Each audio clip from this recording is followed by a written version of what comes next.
noite, na luz do quente, tem noites que a gente não consegue dormir. Mocoteiros. Insuportável, insuportável. Parece que não tem polícia para fiscalizar essa gente que não tem bom senso. Vim trabalhar hoje, estou igual um zumbi aqui, com sono, porque eu não consegui dormir à noite. É complicado, viu? Pelo amor de Deus. Os rachas, principalmente com motocicletas que fazem bastante barulho e os carros com o escapamento aberto, né? Aliás, ontem em Americanópolis, mais um acidente grave. A gente vai trazer as imagens daqui a pouco, Sabrina. Foi uma idosa atropelada, né, por um motociclista que estava empinando a moto, que eles chamam de grau, né? Que é um completo absurdo e é proibido no trânsito.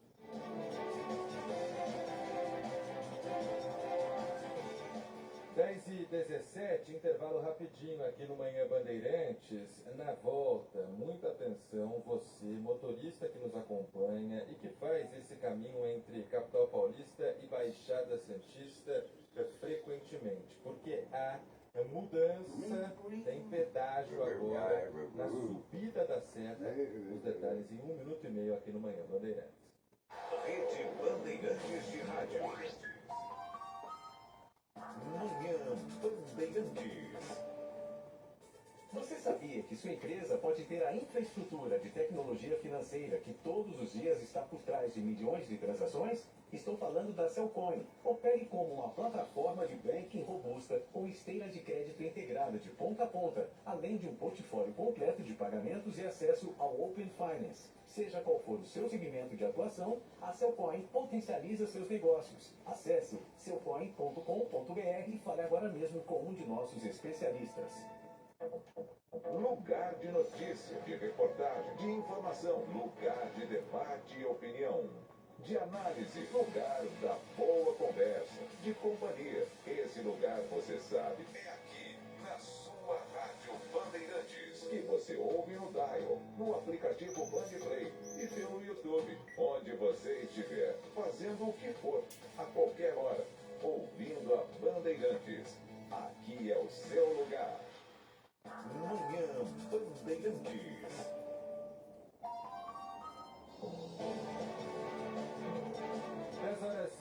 10h18, voltamos com o Manhã Bandeirantes e mais uma vez falaremos sobre o Free Flow, esse novo modelo de cobrança de pedágio que ainda gera dúvida na cabeça de muitos motoristas, principalmente para quem não tem aquelas tags de cobrança automática e que agora vai passar a ser utilizado também na subida da Serra pela Anchieta e pela Imigrantes. Ana Paula Rodrigues explica tudo isso pra gente. Bom dia. Tudo bem, gente? Bom dia aqui para todo mundo. Vamos lá para mudanças importantes. A gente tem muito ouvinte na Baixada Santista e que eventualmente faz essas viagens para o litoral também.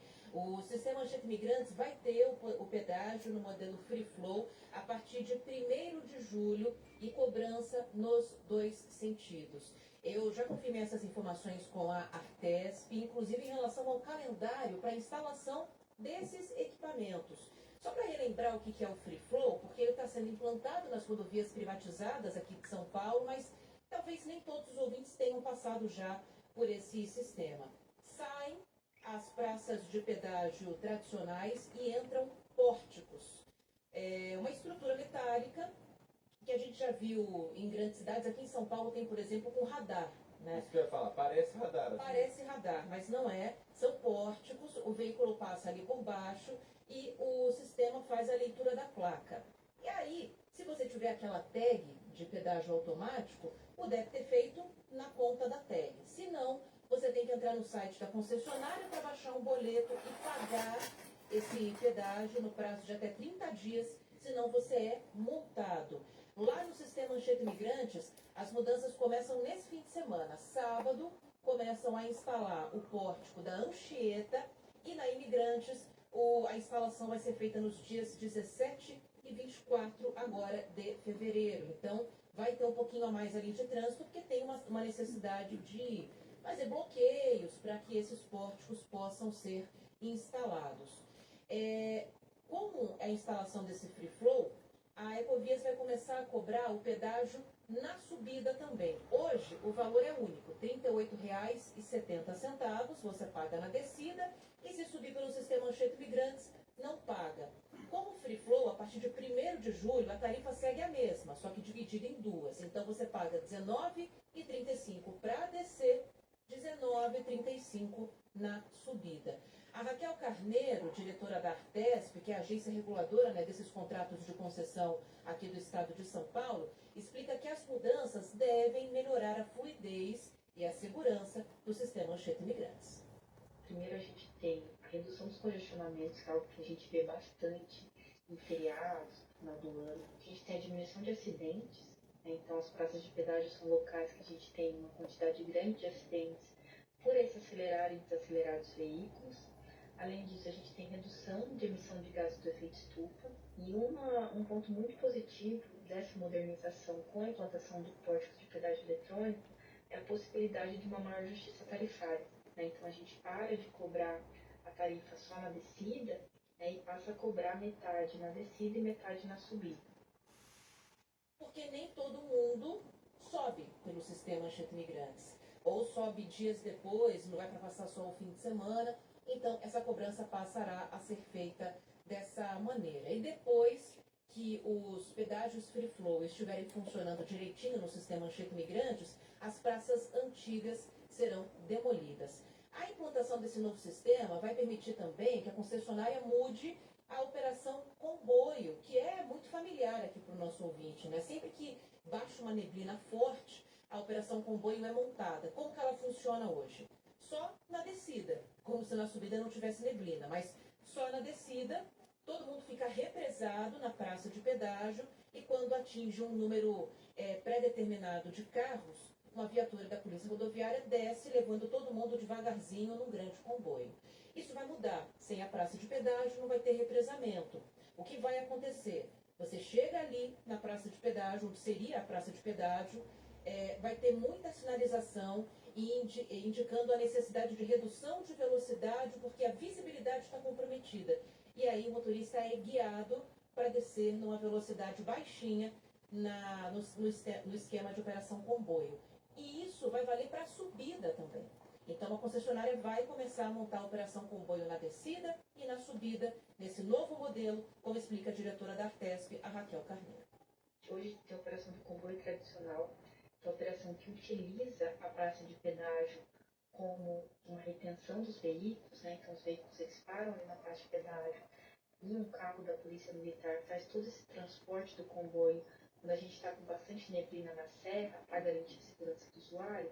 A gente tem a iluminação da praça de pedágio e o pórtico eletrônico, a gente possibilita também a modernização dessa operação comboio. Então, a operação comboio ela passa a ser uma operação comboio dinâmica, então ali são utilizadas sinalizações diferenciadas para informar para o usuário que deve ser reduzida uma velocidade. Então, a expectativa é que a partir do 1º de julho a gente tenha aí a mudança da cobrança da praça de pedágio para os pórticos e também a mudança do comboio tradicional para o comboio dinâmico. Bom, e aí é possível fazer o pagamento do pedágio por um site unificado. Importante a gente deixar isso claro. A gente falou muito sobre isso aqui, inclusive, né? Porque dependendo da viagem que você fizer, você passa por várias concessionárias e aí tem que entrar no site de cada uma delas para ir lá, baixar o boleto, é uma confusão. Então, o que acontece agora? Existe um site chamado sigafácil.sp.gov.br. sigafácil.sp.gov.br. Você entra lá, joga a sua placa e aí o sistema vai te indicar quais pedágios você tem que pagar. E aí você clica nele e é direcionado já para o ambiente de pagamento da concessionária correspondente ao caminho que você fez. Muito importante ficar ligado nesse detalhe, porque deixar de pagar o pedágio gera multa por evasão, R$ 195,00 e 3 pontos na CNH.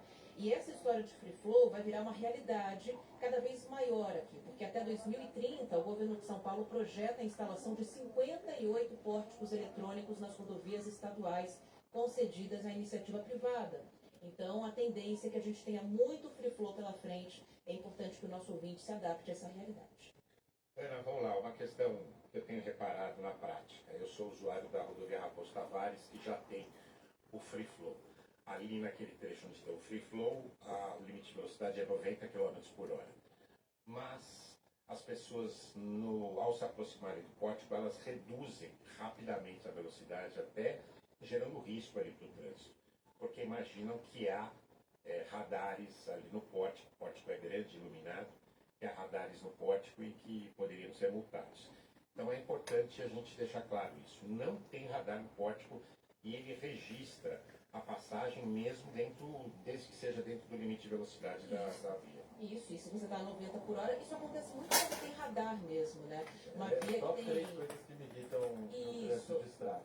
Não, mas até na cidade mesmo, né? A velocidade é 50 por hora, a pessoa quer reduzir, passar 30. Não precisa, pode passar 50, você não vai ser multado, não pode passar 70, não pode passar 60. A 50 você pode, senão aumenta até o risco de acidente. Não é preciso reduzir a velocidade para passar pelo pórtico do Free Flow, isso é bem importante da gente falar. Não tem radar. Não tem radar. Não tem, porque nos pedágios tem. Quando é pedágio automático, você tem que passar a 40 por hora, né? E não tem essa necessidade. Só tem um monte de placa, o Free Flow, para você enxergar que está passando pelo pórtico. Não precisa frear para passar por ali. Mas você falava que acontece na estrada também, e acontece na cidade também, acontece mesmo. Mas na estrada fica até perigoso de vez em quando, né? Porque eu, por exemplo, passo muito pela rodovia dos Bandeirantes. O limite de velocidade é 120. Aí tem radar, quando a estrada está cheia, se um carro quer passar a 80 no radar que é 120, a estrada inteira, você vê aquela massa de carros que estão passando ali, tendo que desacelerar, muitas vezes rápido, porque o cara quer passar 80 por hora num radar que é 120.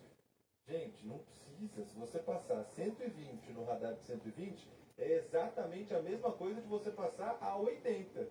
Você não vai tomar multa, ponto. É isso, exatamente. Não tem diferença alguma. Aliás, a intenção do Free Flow, aliás, é que não haja essa desaceleração, porque você não tem a cabine de pedágio, necessidade de parada, né? Agora, olha, você explicou muito bem que agora o motorista vai pagar metade daquele valor que é mais alto do Brasil para pedágios na descida e a outra metade na subida. Melhor, né? Porque antes, é o que você disse, tem gente que desce pelo sistema Anchieta de Imigrantes, mas não necessariamente sobe. E aí pagava o pedágio da subida por outra rodovia e tinha que pagar o valor inteiro, considerando subida e descida entre aspas, também no sistema Anchieta Imigrantes. Melhor que seja dividido mesmo esse valor. Eu continuo achando altíssimo, principalmente pelo que entrega o sistema Anchieta Imigrantes, sendo o mais alto do Brasil. R$38. Agora fica R$19,19, né? R$19,19, isso aí. Muito importante também essa prestação de serviço. Siga Fácil, né? O site, porque muito ouvinte mandava aqui pra gente: pessoal, passei no Free Flow, e agora? Como que eu faço para pagar? Não consigo entender onde que eu entro. Agora, site unificado pelo governo de São Paulo. Em um lugar você vai conseguir ter acesso a todas as cobranças de todas as concessionárias e realizar o pagamento. sigafácil.sp.gov.br. Entra lá e faz a pesquisa pela identificação da sua placa. Pois é, e aí tem até um ouvinte aqui falando, dando uma sugestão de um próximo passo para o governo, disponibilizar uma tag para o Free Flow.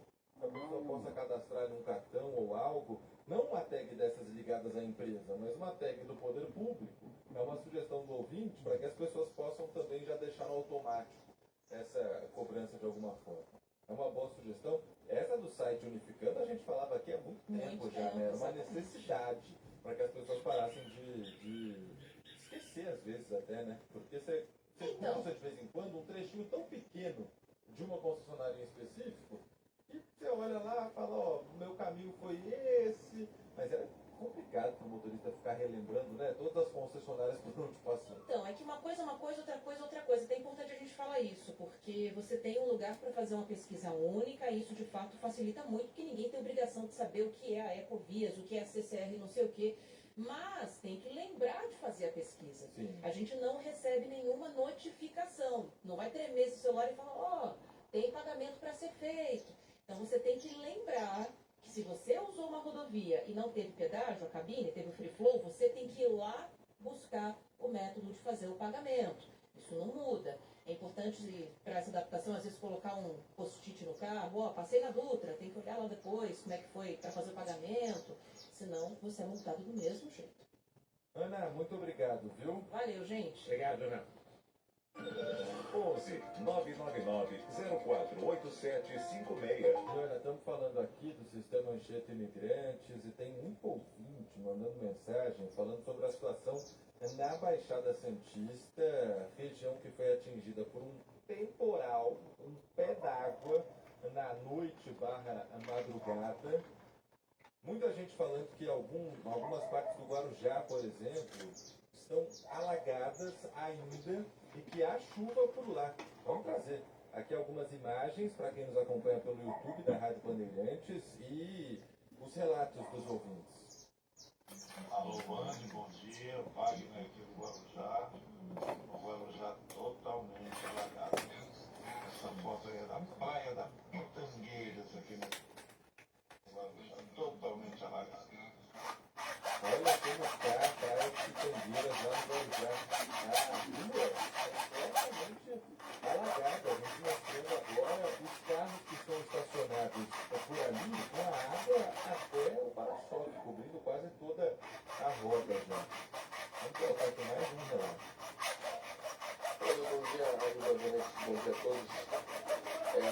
É o Gabriel aqui do Guarujá e eu estou mandando esse áudio aí para vocês falarem sobre a chuva do Guarujá. Apenas alguns minutos atrás foi feito um aviso do SMS da Defesa Civil, mas a chuva vem a noite toda aí, chove, mas sempre com chuva. E agora estamos aí, debaixo d'água, sem poder andar para qualquer lado. Obrigado aí, bom trabalho a todos. Mais um ouvinte mandando um outro ponto do Guarujá alagado e com bastante chuva nesse momento. Amanheceu chovendo na Baixada Santista. Os ouvintes dizendo que quem busca descer a serra rumo à região precisa tomar muito cuidado. Bom dia, Opa. Bom dia, Sabino. Bom dia, Selma, aqui do Guarujá. Pessoal, vou descer para a Baixada Santista aí, muita atenção, tá? O Guarujá está totalmente alagado. As duas entradas da cidade, nesse exato momento aí, é tudo alagado. Tudo alagado. O centro da cidade, alguns bairros. Tá complicado a vida hoje de manhã. Muito obrigado aos nossos ouvintes que estão mandando mensagem. Se você mora ou está em uma outra cidade da Baixada Santista e que também está cruzando com alguns problemas causados pelas chuvas das últimas horas, manda aqui foto, áudio pra gente, seu relato pra gente prestar isso a enorme audiência da Rádio Bandeirantes na Baixada. Tem bastante gente falando sobre pedágio também, daqui a pouquinho mais das mensagens dos ouvintes. Rádio Bandeirantes, fechada com você, fechada com a verdade. Mas agora, às 10 horas e 35 minutos, quem está conosco é o repórter Luiz Felipe Nunes para trazer uma atualização das intoxicações por metanol aqui no estado de São Paulo. A maior parte das pessoas já nem lembra mais. Só que ainda temos casos confirmados e agora mais uma morte confirmada. Bom dia, Luiz. Muito bom dia, Lupato, Sabino. Bom dia para você que nos acompanha na Rádio Bandeirantes. Primeira morte desde 17 de dezembro, confirmada aqui no estado de São Paulo. Agora chegamos a 12 óbitos por conta das intoxicações por metanol, um problema que começou perto de outubro do ano passado. Muitas operações foram deflagradas para apurar a situação, bares foram fechados, pessoas foram presas, mas a gente tem um caso ainda neste ano de 2026 de um óbito, um homem de 26 anos que morreu em Mauá, no estado de São Paulo. Ele que estava internado desde 19 de janeiro, passou bastante tempo internado, mas infelizmente nesta semana ele não resistiu, faleceu. acordo com familiares, essa é uma informação que a Secretaria de Segurança Pública do Estado de São Paulo nos passa, é que os familiares levaram ele para um hospital, uma unidade de pronto atendimento em Mauá, depois que ele começou a relatar sudorese, dores de cabeça, após uma festa, estava em um local, um estabelecimento que vendia bebidas alcoólicas, ele também teria consumido outros tipos de entorpecentes e passou mal. Foi constatado de que havia a presença de metanol no corpo dele e após esse período de internação, esses dias nos quais ele ficou internado, ele faleceu no estado de São Paulo. O estado de São Paulo, assim, além destes 12 óbitos, chega ao caso de número 52. No estado de São Paulo também não havia confirmação de casos desde aquela data, em 17 de dezembro do ano passado. Então, mais um óbito, mais um caso registrado. O estado de São Paulo afirma que 570 casos foram descartados, já confirmados são 52, além de 12 óbitos que aconteceram em São Paulo e atualmente 4 mortes permanecem sob investigação. Pode ser que, caso uma dessas mortes seja confirmada como sendo um efeito do metanol, a gente tenha um aumento nesse balanço, não significa que uma pessoa morreu neste momento, mas sim que ainda existe uma apuração e exames para saber se essas mortes ocorreram por conta do metanol. A Secretaria de Segurança Pública do Estado de São Paulo afirma que ainda apura este caso que aconteceu em Mauá, esta última morte que ocorreu, o caso foi registrado como morte suspeita no primeiro distrito policial de Mauá, por Pato Sabino. Luiz Felipe Nunes, muito importante a gente falar disso, principalmente nesse momento que estamos beirando já o carnaval, onde as pessoas que vão curtir as ruas, por todo o Brasil, não só aqui em São Paulo, compram bebida de vendedores ambulantes, compram bebida em qualquer canto.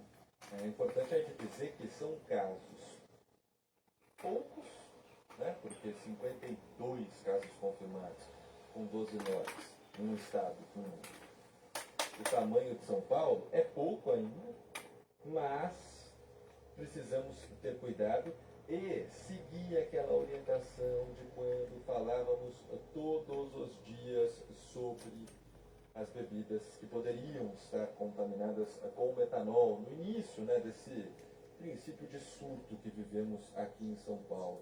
Aquela informação de sempre, né? Checar de onde vem a bebida, checar se você confia ou não. E sempre, se tiver com alguma dúvida, prefira a enlatada, porque é mais difícil, né? Bebidas lacradas, né? É a manifestação que o Ministério da Saúde faz desde o princípio deste surto, de que as bebidas lacradas não teriam problema, não houve uma contaminação por metanol. A informação que temos é que essa última morte aconteceu após o consumo de vodka também, no estabelecimento em Mauá.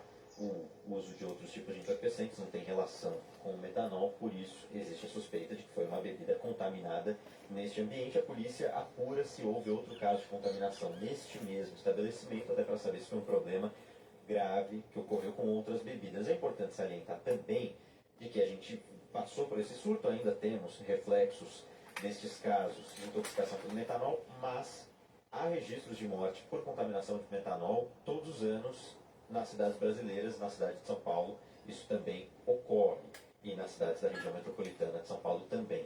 O que aconteceu no ano passado foi uma atuação criminosa também para que houvesse esse aumento exponencial nos casos de morte por metanol. Mas todo ano o Ministério da Saúde registra pelo menos uma morte por intoxicação por metanol. É importante também salientar que não é algo exclusivo do ano passado. Então, muita atenção com essas vendas de produtos, de drinks, bebidas nas ruas de São Paulo, perto dos bloquinhos, essas bebidas que tem os nomes esquisitos, sei lá, bombeirinho, sei lá, como é que chama essas bebidas que mistura tudo.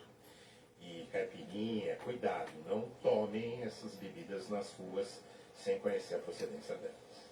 Pois é, até porque em carnaval, tal, a gente costuma também ter surto de virose, gelo que não é de água potável, aquelas coisas todas de todo o carnaval. Nem só metanol, né? Muitas bebidas são batizadas para render mais, por exemplo. Então há uma mistura de uma bebida com outra, uma mais barata com uma mais cara, você não sabe a procedência. Então não é só o metanol. Se puder evitar, principalmente uma bebida que você não sabe de onde veio, já estava aberta quando você chegou, evite. é melhor. Essa sempre foi a recomendação, ainda mais em um período que a gente viveu com esse surto de metanol a partir de outubro.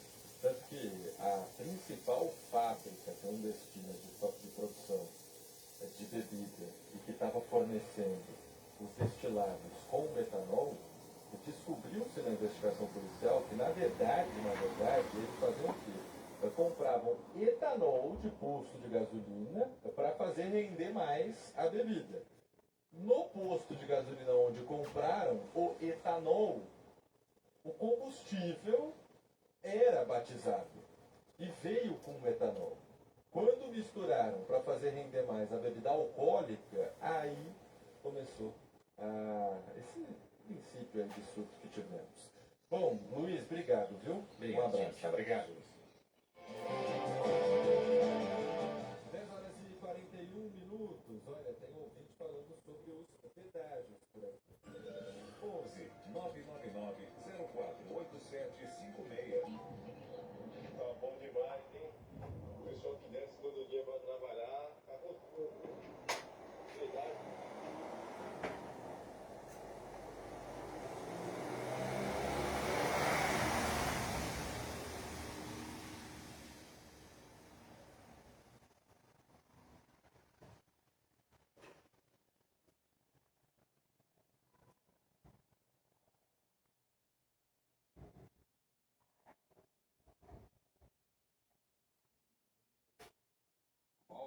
Acompanhava você no Pata Noite, hein? Ficava coisa boa. Até sem dormir pra ficar ouvindo o programa, é da hora. Nesse horário agora é meio difícil. Eu sou motorista e subi buraco. É um buraco que tem ali na Avenida dos Bandeirantes, que vai sentido litoral, passando o viaduto. São Judas ali, do lado direito. Tem vários lugares aqui, mas citando isso aí, já 2 vezes eu quase caí nele, sabe? E pra não causar um acidente, tem que cair nesse buraco aí, viu? Eu já presenciei uns acidentinhos ali, viu? Por causa desse buraco. Cadê a subprefeitura, sabe? Mas eles dão uma checada aí, que qualquer hora vai ser uma tragédia ali, viu? Apesar da rua, né, por causa da chuva agora, as ruas tem muito buraco, mas aí tem uns que é pior que os outros. Um dia, bom programa de São Luís, São Paulo. O senhor falou tudo, né? Nessa época do ano, realmente os buracos aumentam, mas não tá legal, não, viu? Tem muito buraco. Essas faixas da direita de grandes avenidas, você tenta circular ali na faixa da direita, você vai fazer uma conversão direita, essa coisa, é inevitável você cair no buraco. Inclusive em pontes e em túneis. Bem muito ruim a situação do asfalto nesses pontos. Bom dia a todos, Luiz Cláudio Praia Grande. Bom dia. Me informa aí, esse novo estilo de pedágio vai ter uma sinalização avisando que você vai andar naquela via, tem esse tipo de pedágio, ou chegando perto? Obrigado. É sinalização igual de pedágio normal, tem lá. Free Flow, Siga Fácil em São Paulo, Valor, são as placas de trânsito normais que sinalizam sim esse tipo de pedágio. Olá, bom dia, aqui é Anderson. Aqui no Guarujá, eu estou aqui no acesso da Demar de Barros para Cônigo do Meio Rangoni, mais de 40 minutos parado, carro desligado, porque o trânsito não anda. E provavelmente ali na frente do Guaibê deve estar com alagamento. Deve estar com alagamento. Se algum outro ouvinte já passou por esse trecho e conseguiu ver o que está acontecendo, o trânsito complicado na Cônigo do Rangoni. Quem será marcando 10h45? Vamos para mais um intervalo rapidinho aqui no Manhã Bandeirantes.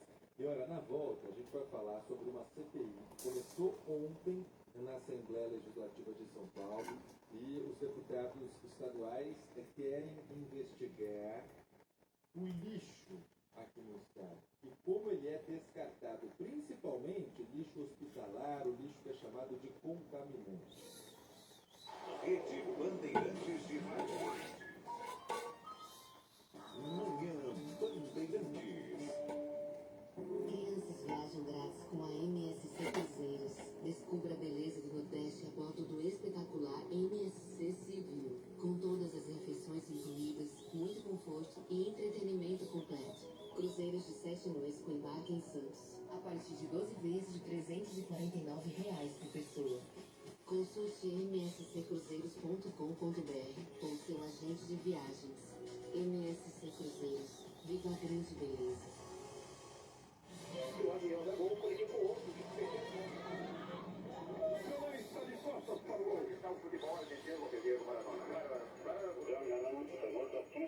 Somos direitos internacionais, está em libertad. Tanto já se passou e não perdemos nada. Muito menos o vigor de seguir adiante, questionando, denunciando, trazendo as questões que importam para o debate, para a análise. Rádio Bandeirantes, fechada com você, fechada com a verdade. Manhã Bandeirantes.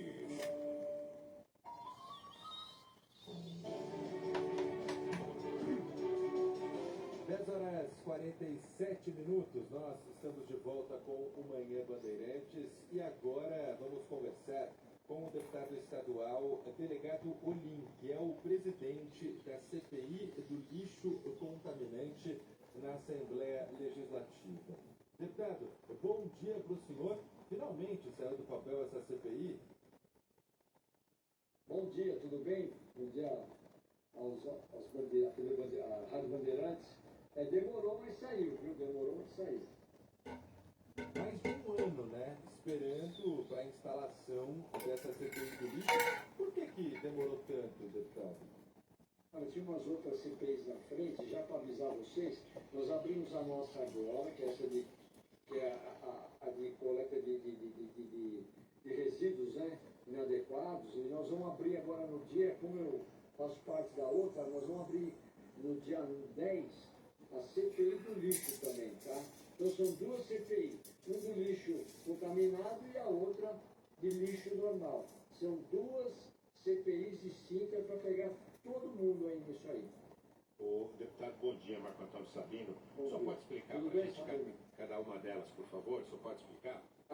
Essa que foi aberta agora, nós vamos investigar materiais especialmente perigosos, saúde, meio ambiente, equipamentos eletrônicos. Nós temos aí, por exemplo, as empresas que pegam esses materiais de hospitais, se estão realmente fazendo o que tem que ser feito, incinerando esse material, ou se estão enterrando em algum lugar.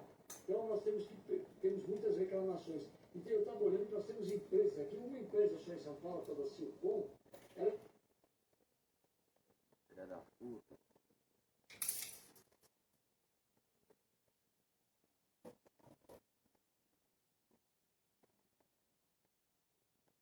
Mas há alguma suspeita de que os procedimentos corretos não estejam sendo feitos, é isso?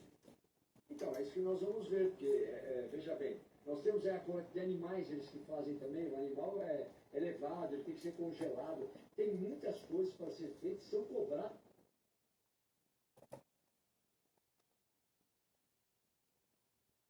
As empresas, quer dizer, a comissão quer mudar isso, nós temos que saber, é muito dinheiro rolando e ver se realmente eles estão fazendo o que determina a lei.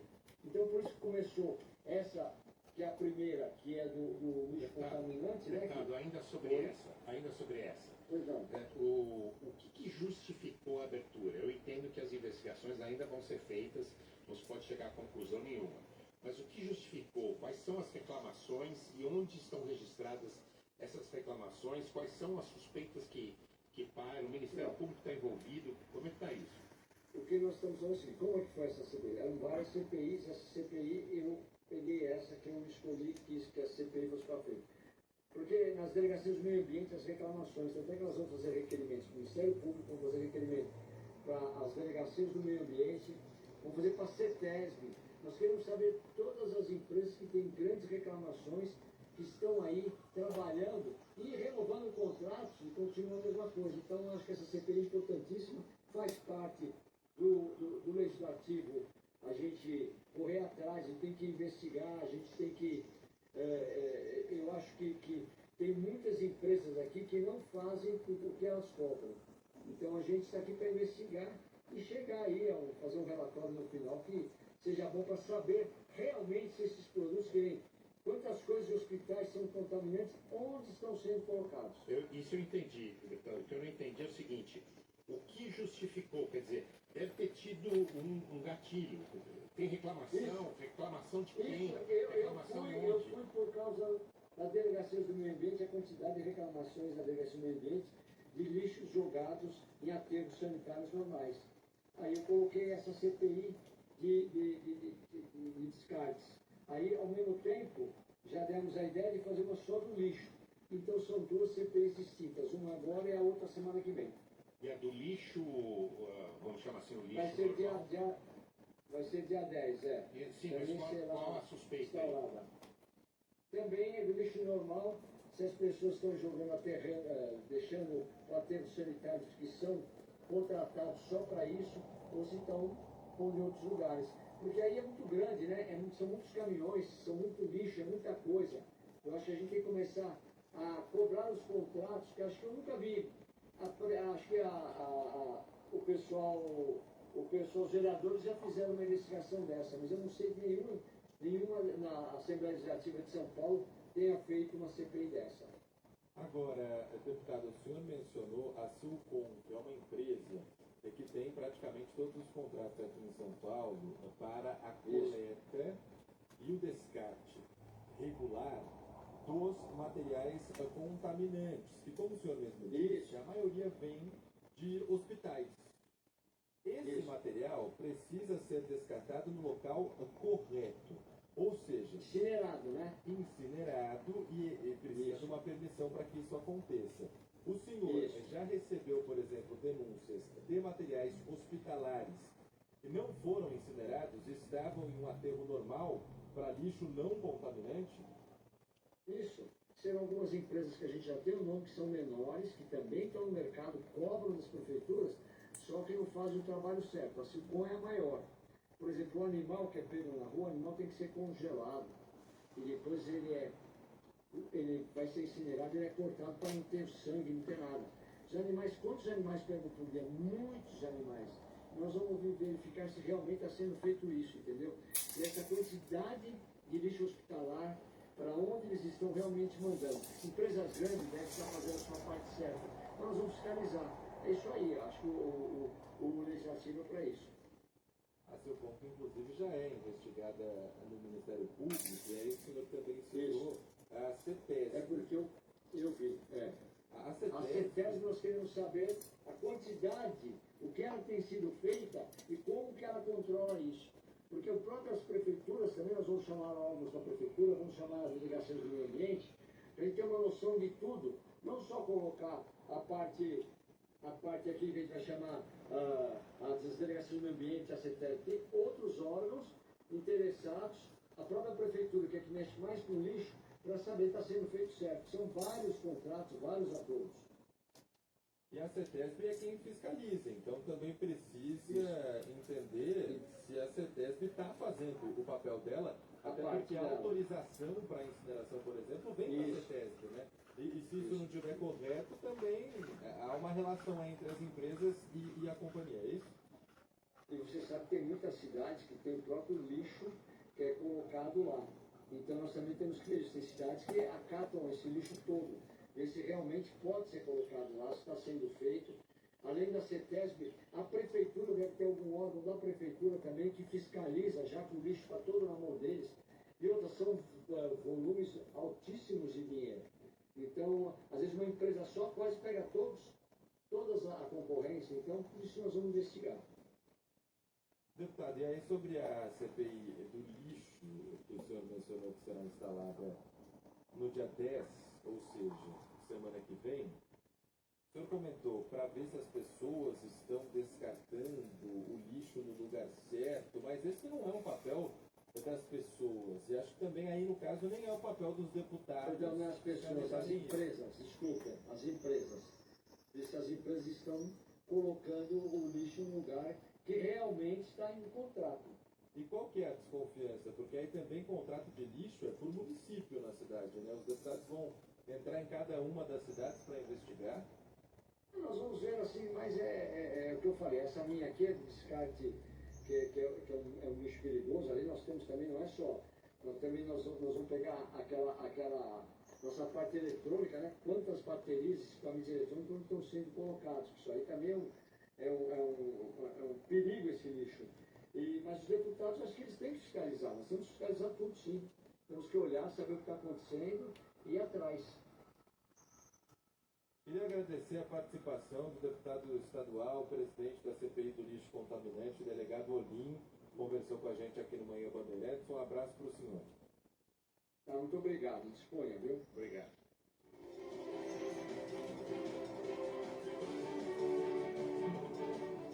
É 10 horas e 56 minutos agora.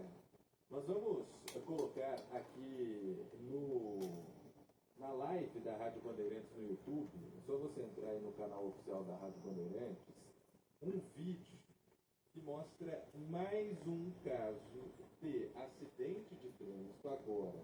Um atropelamento de uma idosa de 67 anos que estava atravessando a rua na faixa de pedestre quando foi surpreendida por um motociclista que acerta em cheio. Aconteceu na Americanópolis, zona sul da cidade de São Paulo. Essa motocicleta acerta a idosa por quê? Porque o motorista, um homem que ninguém sabe cadê, não prestou qualquer tipo de socorro ou atendimento, fugiu do local, conseguiu ainda continuar equilibrado na moto depois de atropelar essa senhora. Ele estava empinando a motocicleta. O famoso grau, que hoje é muito conhecido, tem bastante ouvinte que manda aqui pra gente o seguinte: olha, na minha rua tá um inferno. Motociclistas passam empinando a moto, é perigoso. E, infelizmente, não é nem o primeiro caso aqui em São Paulo que a gente registra de atropelamento causado por alguém que estava empinando uma moto. E pior nesse caso, porque a senhora, ela estava atravessando essa avenida, bonitinha, é a Avenida Yervan Kissajikian, na faixa, e uma outra moto, Sabino, parou para ela atravessar. E aí, um casal já estava ali também entrando na faixa de pedestre para aproveitar e atravessar. Poucos metros antes dessa faixa de pedestre que a gente consegue observar aqui, onde aconteceu o acidente, há uma outra faixa de pedestre no cruzamento anterior. O motociclista, ele passa empinando a moto por uma faixa de pedestre que não tinha ninguém, e aí a hora que ele volta à posição normal, ele já está na outra faixa de pedestre, onde está essa idosa. Marginal, né? Marginal. Como é que pode ter habilitação? Eu não sei nem se tem. Se moto está regular, se não está. Por isso que eu falo, tem que incentivar cada vez mais a fiscalização de policiamento, de trânsito, especificamente em relação a motos. Porque paga a maioria dos motociclistas que fica com essa imagem ruim. A maioria dos motociclistas que é séria, que é digna, que é gente do bem. Mas aí tem esses marginais aí no meio. Pois é, e aí, Sabino, esse caso ontem chegou ali para a região do Distrito Policial de número 43, passou agora para o número 80, mas a Polícia Civil afirma que não há um registro da ocorrência. E por isso não inicia uma investigação que está apurando os fatos com base nas imagens obtidas pela imprensa como um todo, e são as imagens que nós estamos mostrando agora no youtube.com/Rádio Bandeirantes Oficial. Bom, ainda bem, ao que tudo indica, essa senhora não teve ferimentos mais graves, ela cai acordada, consegue inclusive se mexer. A gente está mostrando uma imagem, né, coberta aí, do momento do acidente, mas passa bem essa senhora. E o delegado é ignorante, né? Me perdoe, o delegado é ignorante, porque o crime de lesão corporal, ele é ação penal pública. Ou seja, ele independe de alguém fazer queixa, como se diz popularmente. Não, basta ele ter acesso a essas imagens aí que estão circulando, como disse o Lupato, em todos os locais, para ele tomar a iniciativa. É ele que tem que tomar a iniciativa da investigação. E não a vítima ir à delegacia e dizer, olha, quero que seja investigado. É a autoridade policial que tem que tomar a iniciativa dessa investigação. Senão ele está prevaricando. Isso, aí o que a Polícia Civil diz é, como não recebeu o registro de ocorrência, hoje pela manhã começou a rodar a imagem, e aí a partir de agora vai iniciar uma investigação. Esse homem ainda não foi encontrado, fugiu do local. Nós falávamos que infelizmente não é o primeiro caso, e não é mesmo. Há um ano, de 2025, um idoso de 88 anos também foi atropelado na faixa de pedestre quando atravessava uma rua em Perus, na zona norte da capital paulista. O motociclista que estava ali empinando a moto, ele não só não para prestar socorro, como se desequilibra, cai da moto, volta para buscar alguns pertences e se manda, some, ele desaparece. Esse motociclista depois se apresentou à polícia, prestou depoimento e não ficou preso. Não ficou preso naquela ocasião. Também no ano passado, nós tivemos, no comecinho do ano, um motociclista que empinando uma moto atropelou uma criança e um homem. Aconteceu em Sapopemba, na zona leste de São Paulo. Um rapaz de 25 anos que estava empinando a moto atingiu uma criança de 6 anos que ficou ferida e também um homem. Os dois estavam atravessando uma rua em Sapopemba. Olha, para quem anda de moto, para quem faz esse tipo de coisa, se quer exemplo mais claro, porque esses 3 casos que nós trouxemos de que é um perigo, é uma infração de trânsito, não pode acontecer e coloca a vida dos outros em risco. Aí. 11h02.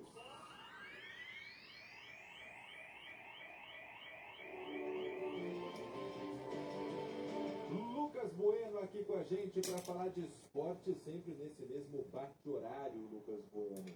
Hoje eu tô leve para falar de esporte, viu, Sabino? Depois dos jogos de ontem, o Palmeiras pelo menos ganhou ontem. E ganhou bem, Lucas Bueno. Bom dia para você. Bom dia, Lupato. Bom dia, Sabino. Todos que nos acompanham na audiência do Manhã Bandeirantes. Ontem foi uma rodada marcada por protestos em diversos jogos, porque ontem tivemos Flamengo e Internacional. Esse jogo acabou em 1-1.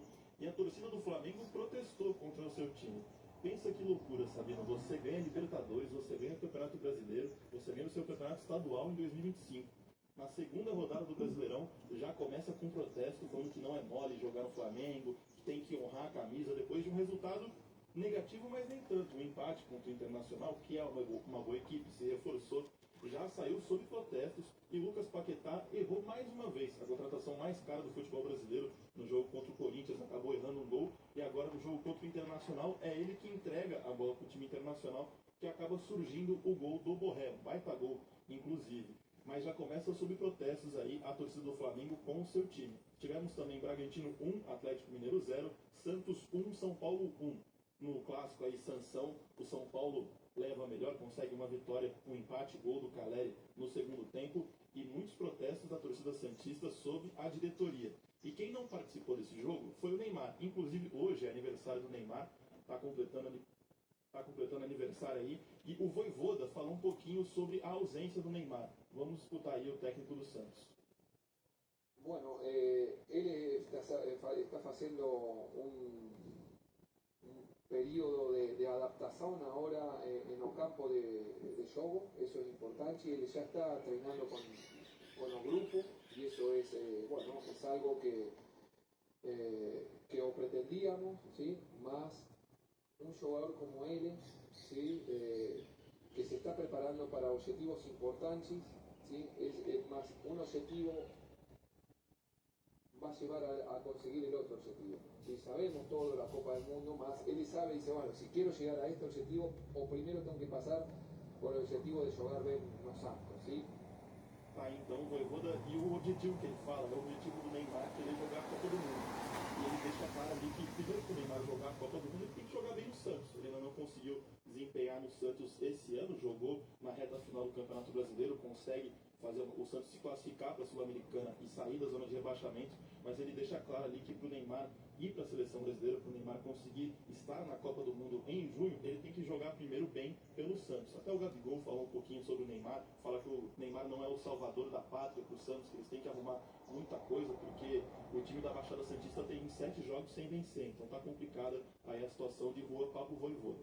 Além desse jogo, tivemos Remo 2, Mirassol 2, o Remo abre 2-0, o Mirassol consegue o empate no finalzinho do segundo tempo. Daí também tivemos Palmeiras 5, Vitória 1, jogo que deixou o Lupato mais leve. Palmeiras pela primeira vez com seu time titular, inteiro titular, sem nenhum reserva, sem nenhum garoto da base ali, e consegue um resultado gigante, porque no final de semana o Palmeiras tem clássico. No final de semana o Palmeiras enfrenta o Corinthians na Neoquímica Arena às 8h30 da noite no domingo. Eu só não sou muito fã desse horário, não sei se você gosta do horário de 8h30 da noite. Ruim igual, né? O Palmeiras vai jogar pelo segundo domingo seguido, né? Pelo segundo domingo seguido. Jogou contra o Botafogo de Ribeirão no domingo passado, às 8h30 da noite, perdeu pelo placar de 1-0 e agora volta a campo no Campeonato Paulista, dessa vez contra o Corinthians. Palmeiras que pode chegar para esse jogo contra o Corinthians aí, com o John Arias anunciado, pelo menos, tem algum avanço aí? Ainda não. A única coisa que a gente teve do John Arias é que o Flamengo também quis oferecer uma proposta pelo John Arias, só que a proposta do Flamengo foi menor do que o do Palmeiras ofereceu, foram 22 milhões de euros, só que o próprio John Arias recusou, porque como ele é um ídolo do Fluminense, ele optou por não jogar no Flamengo. Ele já tinha falado em entrevista, né, que não joga em rival. Não joga em rival. Só que o Palmeiras está atrás de dois nomes agora também, além do John Arias. Esses dois nomes são Danilo do Botafogo, que é ex-Palmeiras inclusive. Danilo foi formado nas categorias de base do Palmeiras e atrai interesse do Abel Ferreira, por já conhecer ele, foi campeão da Libertadores com o Danilo. Nenhuma proposta foi feita ainda, mas o Danilo veio com um valor caro da Europa para o Botafogo, então não vai ser barato tirar ele do Botafogo. E o próprio João Textor promete fazer um jogo bem difícil ali para conseguir fazer que o Danilo seja jogador do Palmeiras. Outro jogador que atrai interesse do Palmeiras é um jogador que joga no futebol turco, é o Fred. O Fred estava na última Copa do Mundo e ele foi oferecido ao Palmeiras. O Palmeiras não foi atrás do atleta. Por quê? O Fenerbahçe, que é o clube do Fred, acabou de contratar o Kanté, vindo da Arábia Saudita, que é um volante campeão de Copa do Mundo pela França, e agora o Fred fica mais em segundo plano. Com isso ele foi oferecido ao Palmeiras, ele também foi oferecido ao Atlético Mineiro no ano passado, as tratativas quase foram até a reta final, mas agora o Fred foi oferecido ao Palmeiras e agrada o Abel Ferreira. Nenhum contato foi feito ainda, mas já começam algumas conversas de bastidores aí a respeito do Fred. Só para a gente finalizar sobre a rodada do Brasileirão, tivemos Grêmio 5, Botafogo 3. Um jogo que pegou fogo aí, principalmente no segundo tempo, com o Grêmio fazendo 4 gols praticamente em cima do Botafogo e conseguindo a vitória. Hoje também tem Bahia e Fluminense, Vasco e Chapecoense, Cruzeiro e Coritiba. A gente só não vai ter um duelo nesse Campeonato Brasileiro, nessa segunda rodada, que é Corinthians Atlético Paranaense. Essa rodada foi reagendada para o dia 19 de fevereiro, que vai ser na Arena da Baixada, e o Corinthians joga hoje no Campeonato Paulista. Teve a sua rodada atrasada do Paulistão por conta da Supercopa, ia jogar no domingo contra a equipe do Capivariano, joga hoje na Neoquímica Arena às 8h30 da noite. Corinthians e Capivariano na Neoquímica Arena às 8h30 com transmissão da Rádio Bandeirantes. Exatamente, com o Luiz Fabiani, com o Ulisses Costa, todo o nosso time de prontidão desde as 8 horas da noite. Claro, na nossa programação esportiva às 5 horas da tarde com resenha. O dono da bola hoje tem meia horinha a mais, então o dono da bola das 6 às 8 da noite e depois a gente já começa a nossa transmissão para Corinthians e Capivariano. Agora, você falava sobre o mercado da bola, Lucas Bueno, tinha aquela história do Fluminense poder ou não exercer a prioridade de compra do John Arias. O Fluminense já respondeu ao Wolverhampton se vai entrar na parada ou não? O Fluminense não respondeu, é bem provável que não entre, porque não faz nem sentido para o Fluminense. O Fluminense vendeu o John Arias há 6 meses por 17 milhões de euros. Não faria sentido para o próprio Fluminense comprar os 6 meses depois por 25 milhões de euros. É claro que ele poderia usar a dívida que o Wolverhampton tem com o Fluminense, mas a própria diretoria nesse momento ainda enxerga que não vale a pena fazer esse esforço pelo John Arias. É claro que você reforça um rival que é o Palmeiras, mas você não reforça um rival direto, que no caso seria o Flamengo, que também era um dos interessados no John Arias. Então o Fluminense não deve fazer nenhum contato por conta do John Arias. Então vamos ver, se bem que tem tanta coisa que fazem aqui no futebol brasileiro que não tem sentido, né? Exatamente. Não faz nem sentido, mas tem tanta coisa no futebol que não faz sentido mesmo. Tem alguma outra grande movimentação aí dos clubes paulistas? Os clubes paulistas estão mais calmos agora. O São Paulo trouxe o Lucas Ramon ontem, o Corinthians está negociando com o Angileri para voltar. O Angileri teve o encerramento do seu contrato em 31 de dezembro de 2025. O Corinthians está tentando trazer ele de volta. Mas em um clube carioca tem mais um nome ventilando aí, que é o nome do Richarlison, que atrai a interesse da diretoria do Flamengo. O Flamengo está atrás de um atacante para disputar a posição com o Pedro, e o Richarlison já conversou com o Tottenham e o Bruno Henrique. O Bruno Henrique é um atacante mais de beirada, né? O Flamengo está procurando um centroavante para disputar realmente com o Pedro. E o nome do Richarlison atrai ali o interesse do Flamengo, e uma proposta de 25 a 30 milhões de euros tiraria o Richarlison ali do Tottenham. Nesse momento não, porque ele está machucado, ele está lesionado. Então o Flamengo já começa a fazer alguns contatos para talvez trazer o Richarlison. Não nessa janela, mas talvez na janela do meio do ano ali, após o final da Copa do Mundo. Lucas Bueno, muito obrigado, viu? Até amanhã. Até amanhã. Obrigado, Lucas. Agora 11h11. Histórias das Copas. Oferecimento Bet Esporte. Só quem tem DNA brasileiro pode realmente entender. E é por isso que o Brasil é Bet Esporte. Hidro, mineração responsável e alumínio de baixo carbono é Hidro. Lubrificantes Móvel, tecnologia para o seu motor durar mais. Grupo Euro 17, nós fortalecemos sua vida financeira. E Cimento Votoran, seca rápido, é resistente, é bom demais. Na sua história, a Copa do Mundo da FIFA carrega grandes mudanças no modelo de disputa. Foi em 1982, na Espanha, que a FIFA, atendendo a diversos interesses, aumentou o número de seleções, de 16 para 24 na fase de grupos. Número que representa metade daqueles que estarão no Mundial de 2026. Manhã Bandeirantes.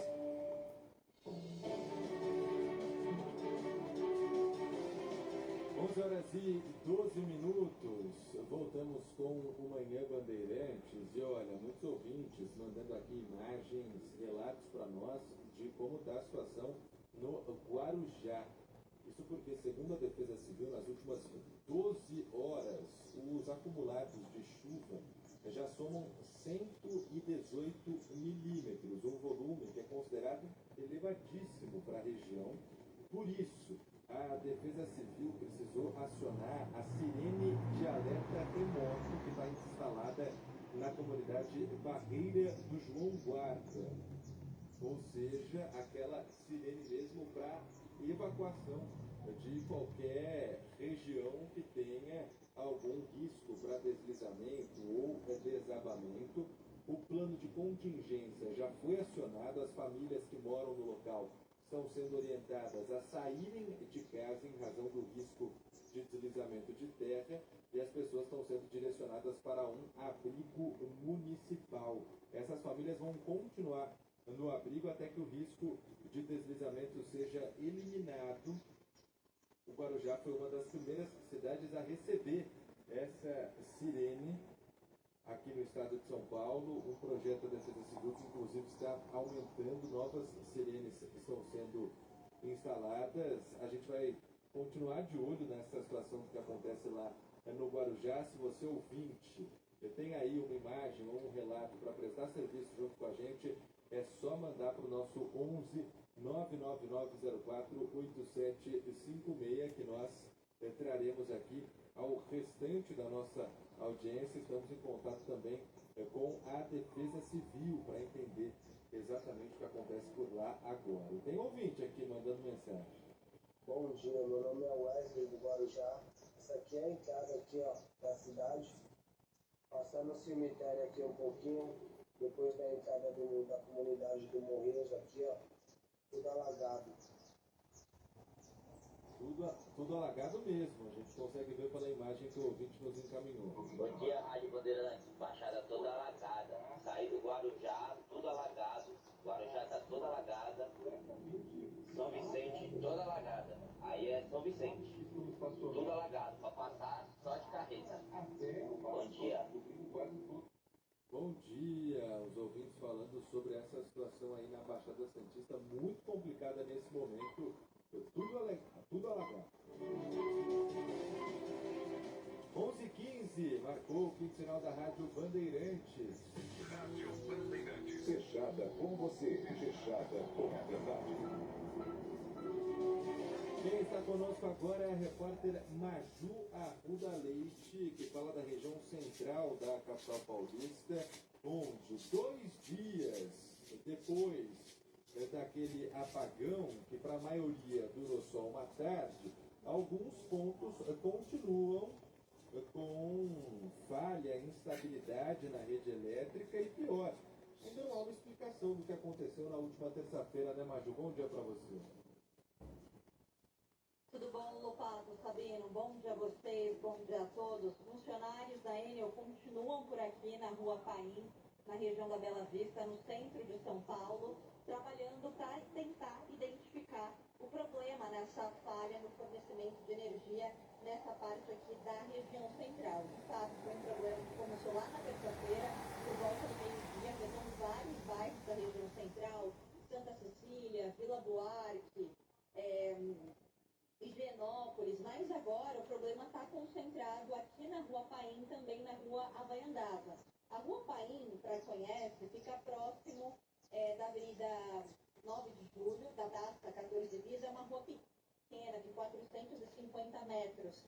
Mas a situação está bem caótica por aqui, porque são 8 geradores estacionados nas ruas. Esses geradores, fornecidos pela Enel, ficam em cima dos caminhões, então tem vários caminhões por aqui estacionados, e também os funcionários, eles trabalham para tentar identificar o problema na fiação, né, subterrânea, e por isso muitos pontos da rua necessários ali de interdições, são colocados cones para que esses funcionários possam trabalhar com segurança. Agora há pouco chegou por aqui um agente da CET para fazer o controle do trânsito, porque de fato os pedestres muitas vezes têm que passar na rua, porque na calçada está ali toda a fiação para o gerador ligar os prédios. Então agora chegou um agente da CET para facilitar um pouco a circulação, tanto de pedestres quanto também, principalmente, dos carros aqui na Rua Paim. Bom, os moradores aqui estão com energia por causa dos geradores, mas ainda o problema da falta de energia continua, até porque o problema não foi solucionado, não foi nem encontrado. A gente conversa aqui com os funcionários, a última resposta que eu tive de um funcionário da Enel foi que o problema ainda não tinha sido identificado e eles estão trabalhando o mais rápido possível para tentar solucionar essa falta de energia. Eu conversei com a Luana, ela que é moradora da Rua Havaiandava, que também é uma outra rua aqui paralela da Paim, que está sendo afetada por esse problema, e ela conta que sim, está com luz e energia, mas a situação está instável, né? Porque é um gerador para 2, 3 prédios, então alguns prédios estão sem elevador, outros com portão elétrico aberto porque não tem como abrir e fechar, outros com meia fase. Então está uma situação um pouco instável aqui na Rua Paim, e é o que a gente ouve da moradora Luana. Bom, agora a gente está com o gerador, mas eles colocaram o gerador para vários prédios, então estamos sem elevador. Tem prédio com 27 andares sem elevador, tem luz e água por enquanto, né? Os geradores ontem já caíram umas 2, 3 vezes. Bom, os moradores daqui, eles estão traumatizados com essa situação, porque vocês vão se lembrar bem, não é a primeira vez que isso acontece. Em 2024, moradores dessa rua, Rua Paim, na Bela Vista, ficaram 8, 9 dias sem energia e também sem explicação, com funcionários da Enel tentando identificar o problema. Na época, a gente passava aqui em São Paulo por uma onda de calor, então uma das justificativas da empresa, da Enel, é que essas interrupções de energia elétrica por aqui tinham sido provocadas pelo calor excessivo. E também havia uma obra em uma determinada rua da Vila Buarque, uma obra da Sabesp, que teria impactado a fiação subterrânea. Era o que dizia a Enel naquela época. Quem relembrou, né, essa situação foi um dos moradores, ele é advogado, então chegou a entrar com várias ações contra a Enel na época, e ele detalha certinho essa situação que eles enfrentaram em 2024, que agora voltam a enfrentar mais uma vez. Em 2024, por volta de março, era um março bem quente, tá? A gente ficou 8 dias consecutivos sem luz. Eles nunca falaram por que a gente ficou, mas é fato que a gente ficou. E com isso, várias ações de reparação de dano moral foram propostas contra a Enel, porque o fato de você ficar sem luz era uma coisa que a gente chama no direito que é dano moral in re ipsa, dano moral presumido. É uma situação humilhante que faz com que o fornecedor desse serviço público tenha que indenizar o seu consumidor. Então o pessoal propôs, eu pessoalmente propus e representei muita gente aqui da região. E aí quando a gente teve esse novo problema, os funcionários da Enel falaram que colocaram os caminhões aqui de gerador mais rápido por causa dos processos de 2024, entendeu? E a gente está à base de gerador, está tudo funcionando normal, mas a gente ficou terça-feira eu fiquei sem luz o dia inteiro. E ontem o prédio do lado do meu ficou sem luz um período da noite. E o que chama atenção é que esse problema que começou aqui na terça-feira foi por volta do meio-dia, e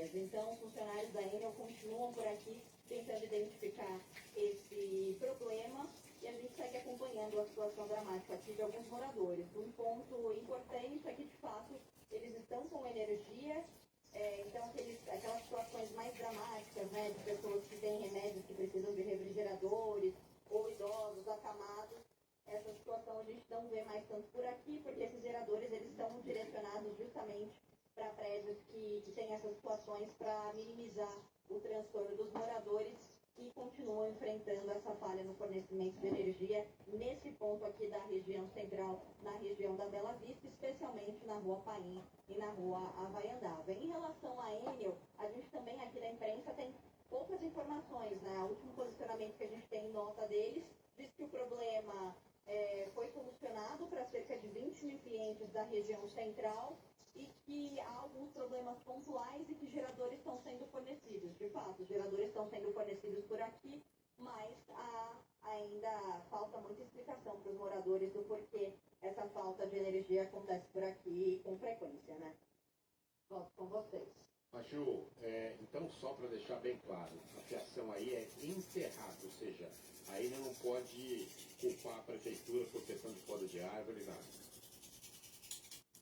Exatamente, essa Rua Paim, toda a extensão dela são 450 quilômetros, começando ali, como eu disse, perto da Praça 14 Bis, da Avenida 9 de Julho, do viaduto Dr. Plínio Queiroz, e toda essa rua tem fiação subterrânea, e esse é o problema, segundo a Enel, uma ocorrência, algum problema na fiação subterrânea, que isso ainda está sendo analisado, assim, então tentando identificar o que de fato aconteceu. Basicamente é o seguinte, ó, choveu, ventou, você que mora num lugar que tem a energia elétrica fornecida pela rede tradicional, aquela ligada por postes, prepare-se para ficar sem luz. Fez calor, deu algum problema subterrâneo, aí você que mora no que seria a solução, uma região onde já está enterrada a fiação, que falam que é a solução, né? Porque aí quando chove, quando venta, não há problema. Só que quando qualquer coisa acontece embaixo da terra, eles dizem que é muito mais difícil de você encontrar o que aconteceu, porque tem que abrir boca de lobo, esquina por esquina. E também falta energia elétrica. Então prepare-se para que quando algo acontecer, você vai ficar sem fornecimento de luz e toda a energia elétrica. Valeu, viu, Maju? Obrigado. Até mais.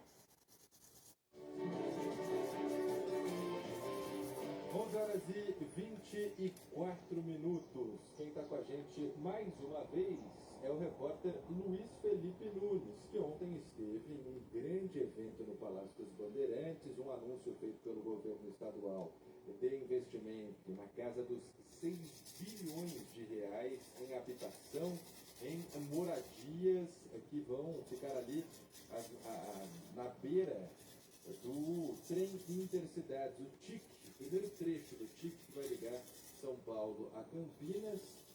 Mas muito além desse anúncio, tivemos a presença de figuras políticas importantes, principalmente para as eleições desse ano. Você sabe, Luiz, que uma das imagens que me chamou bastante atenção foi a de Tarcísio de Freitas sentado ali no palco, e ao lado dele sentado André do Prado, presidente da Leste. Do outro, Felício Ramute, atual vice-governador. E ao lado de Ramute, Gilberto Kassab, presidente do PSD. Ou seja, Tarcísio e seus vices, é basicamente isso? Culpado, é aquela situação. Nós da imprensa ficamos nos perguntando por muito tempo se Tarcísio concorreria a uma reeleição ou à presidência da República. Hoje parece uma questão fechada de que ele concorrerá às eleições aqui no estado de São Paulo. Então agora a dúvida é sobre a chapa. Quem será o vice de Tarcísio de Freitas? Tarcísio ainda não dá um nome, até porque essa definição de fato deve ficar para depois do Carnaval. Haverá uma série de encontros entre o governador do estado de São Paulo, o PSD, partido presidido por Gilberto Kassab, e partido que Felício Ramute faz parte, atual vice-governador, e também o PL, partido que tem como principal figura Jair Bolsonaro, terá como candidato à presidência, pelo menos ao que tudo indica, Flávio Bolsonaro, e tem como presidente Valdemar da Costa Neto. O próprio Tarcísio de Freitas é do Republicanos, não é de nenhum destes partidos. Já houve especulações da saída do Tarcísio de Freitas durante o mandato dele do próprio Republicanos. A vice na chapa de Tarcísio deve ser uma questão, como geralmente é, também política, para agradar um partido político e alguém de confiança de Tarcísio de Freitas. Tarcísio tem como confiança André do Prado, presidente da Assembleia Legislativa do Estado de São Paulo, o próprio Felício Ramute, vice-governador do Estado de São Paulo, e tem como secretário, figura muito importante na política nacional, Gilberto Kassab. Existe uma leitura dos aliados do Tarcísio de que o vice, ou pelo menos candidato a vice, deve ficar entre essas três figuras. Ontem, Tarcísio de Freitas voltou a dizer que ainda não sabe quem vai colocar como vice, mas deu um indicativo interessante. Na abertura do evento, que tratava sobre habitação, a primeira coisa que é destacada por Tarcísio de Freitas é a atuação de Felício Ramute como vice-governador. Tarcísio colocou como principal missão de Felício, durante esse mandato, resolver a situação da Cracolândia. Ainda existe o tráfico e o consumo de drogas e de crack na cidade de São Paulo, inegável. Mas a Cracolândia, como existia antes, não existe mais. E Felício Ramute é recompensado pelo governador do estado de São Paulo como tendo sido o representante do governo nessa questão. Tarcísio de Freitas também faz elogios a Felício Ramute, abre o evento dessa maneira, passa alguns minutos falando dele, e na sequência passa a elogiar André do Prado, cada um que estava sentado um do lado do outro.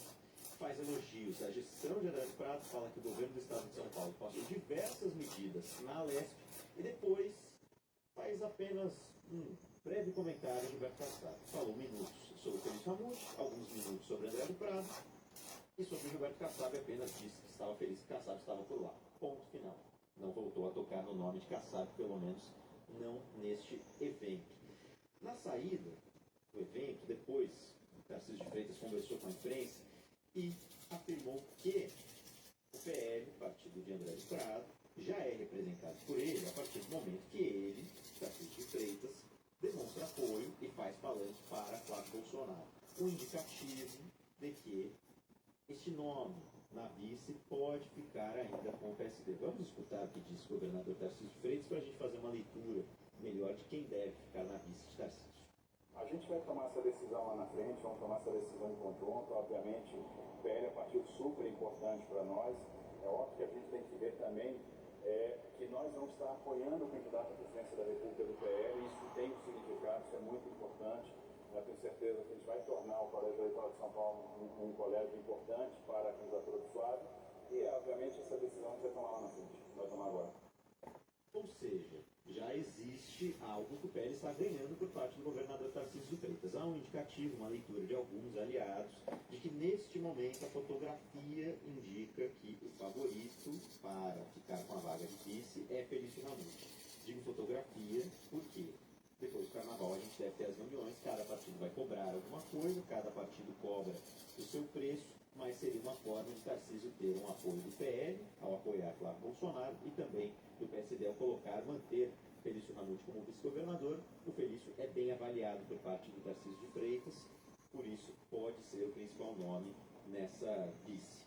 E ontem a gente falava sobre a questão dos prefeitos, sabendo de que haveria uma cobrança de prefeitos sobre verbas e liberação de verbas por parte do governo do estado de São Paulo. Ontem foram 220 prefeitos, a gente colocou aqui uma fala exclusiva do Tarcísio de Freitas falando sobre isso.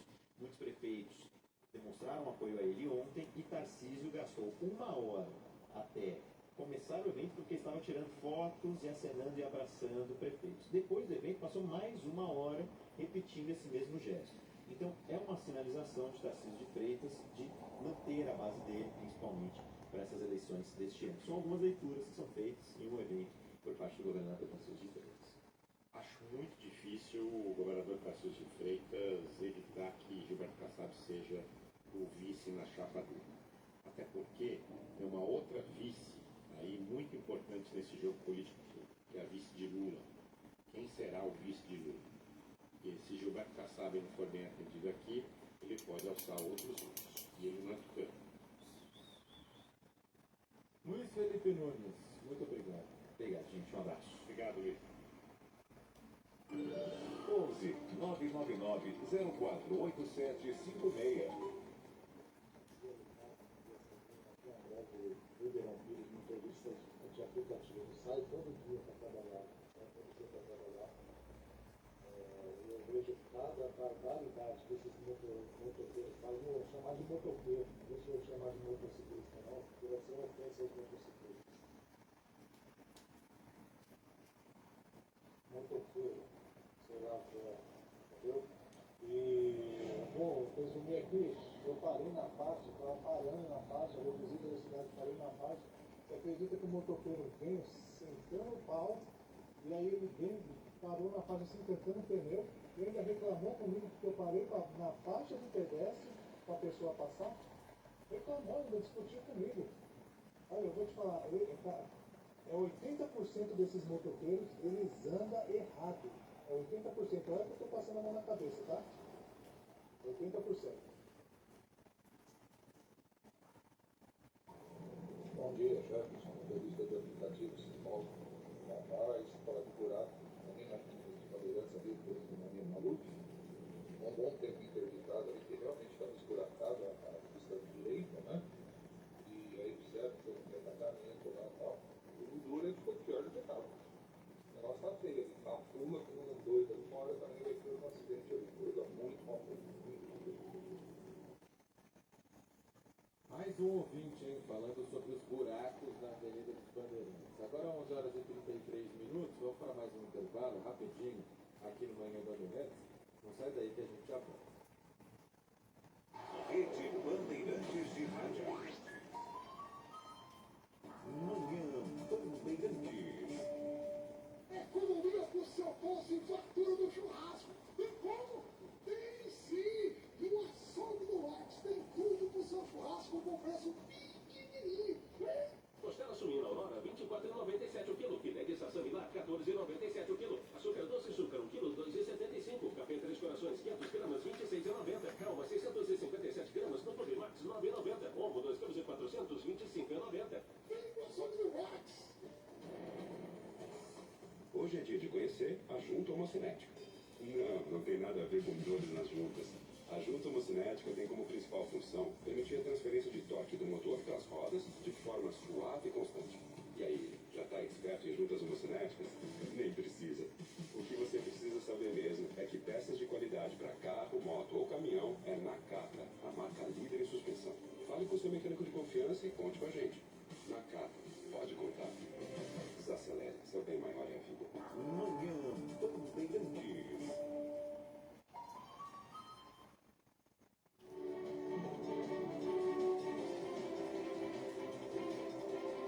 11 horas e 34 minutos. Daqui a pouquinho nós vamos conversar com a Defesa Civil do Estado de São Paulo, que precisou acionar a sirene para que moradores deixassem um ponto em específico do Guarujá por causa das fortes chuvas das últimas horas.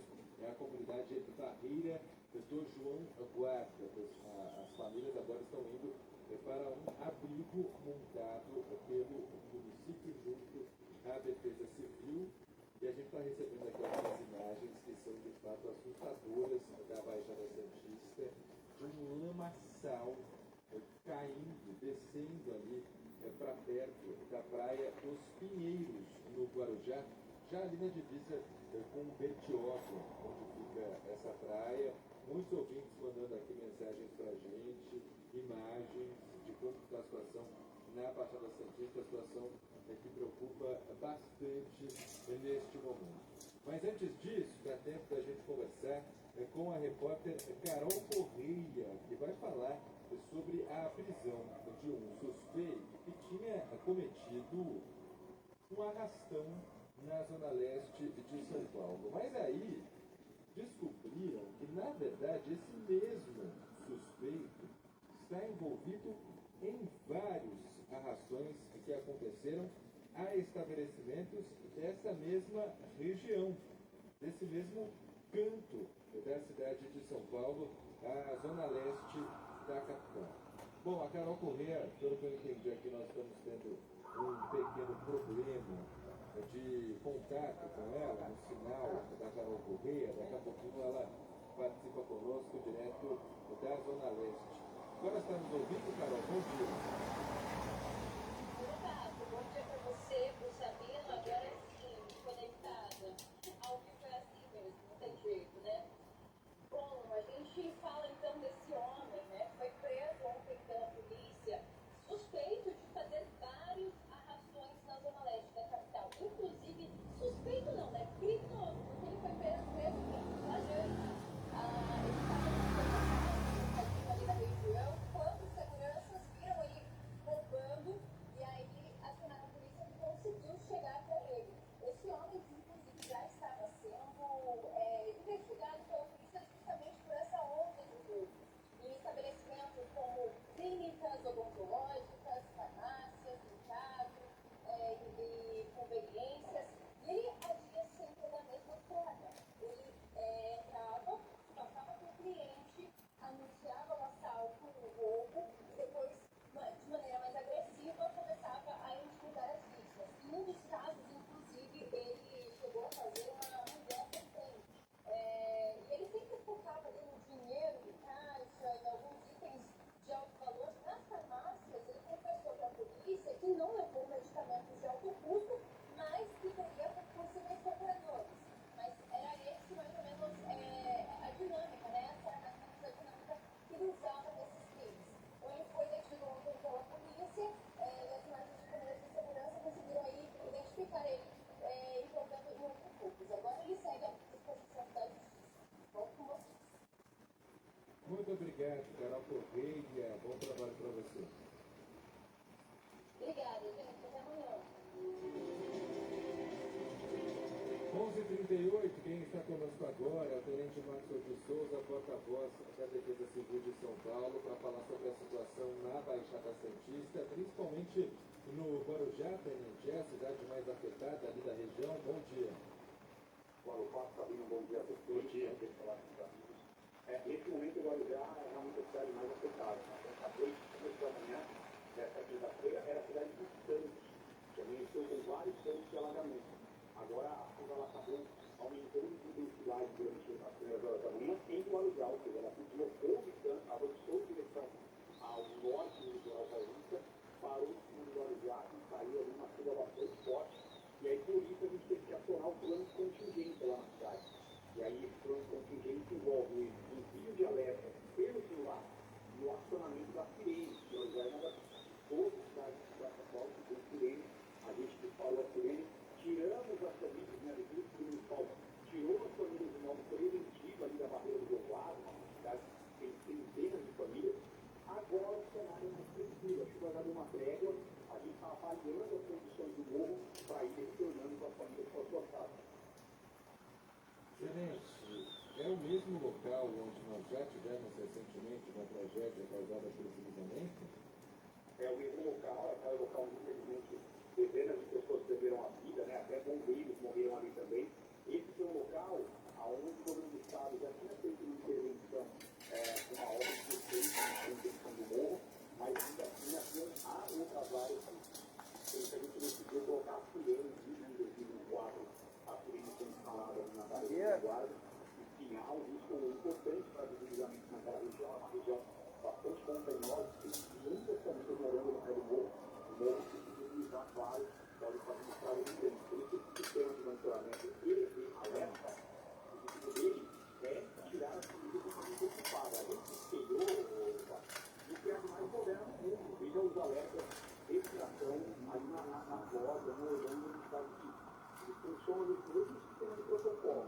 Monitoram antecipadamente o risco, acompanham a evolução do risco, soltam alertas, retiram as famílias, aguardam a passagem do evento extremo, retornam com as famílias. O protocolo é internacional, aprovado pela ONU, e nós aplicamos aqui também no estado de São Paulo, tem sucesso, a gente consegue ficar agora adotando esse sistema. Está impossível entrar e sair do Guarujá? As entradas e saídas estão alagadas agora? Não, impossível não dá, Augusto, família. Tem pontos de acesso, mas a gente tem algumas ruas alagadas, mas a chuva faz uma hora que perdeu lá. Não faz uma hora que já não chove muito forte. A chuva, eu vou ligar agora para as imagens de radar, os radares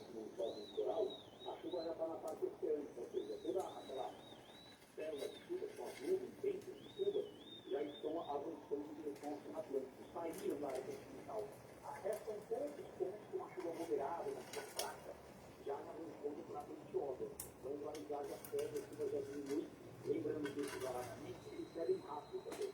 Tem um agravante no litoral que é a maré. A maré está muito alta, tem água, volta do continente, esses pontos somem, mas a maré já começou a subir. Então, se você no horário do almoço, aí a maré faz no horário do almoço, a maré já segue, e vai melhorando nas próximas horas. O problema é que tem chuva tarde. Então, assim, não é uma chuva que parou e volta mais, ela parou, só que a tendência, a previsão é que continue chovendo pelos próximos dias. Tenente, a gente recebeu aqui algumas imagens da praia dos Pinheiros, na divisa do Guarujá com o Bertioga, e um dos vídeos, daqui a pouco a gente vai até colocar aí na nossa live, mostra um deslizamento de terra bem perto ali da praia.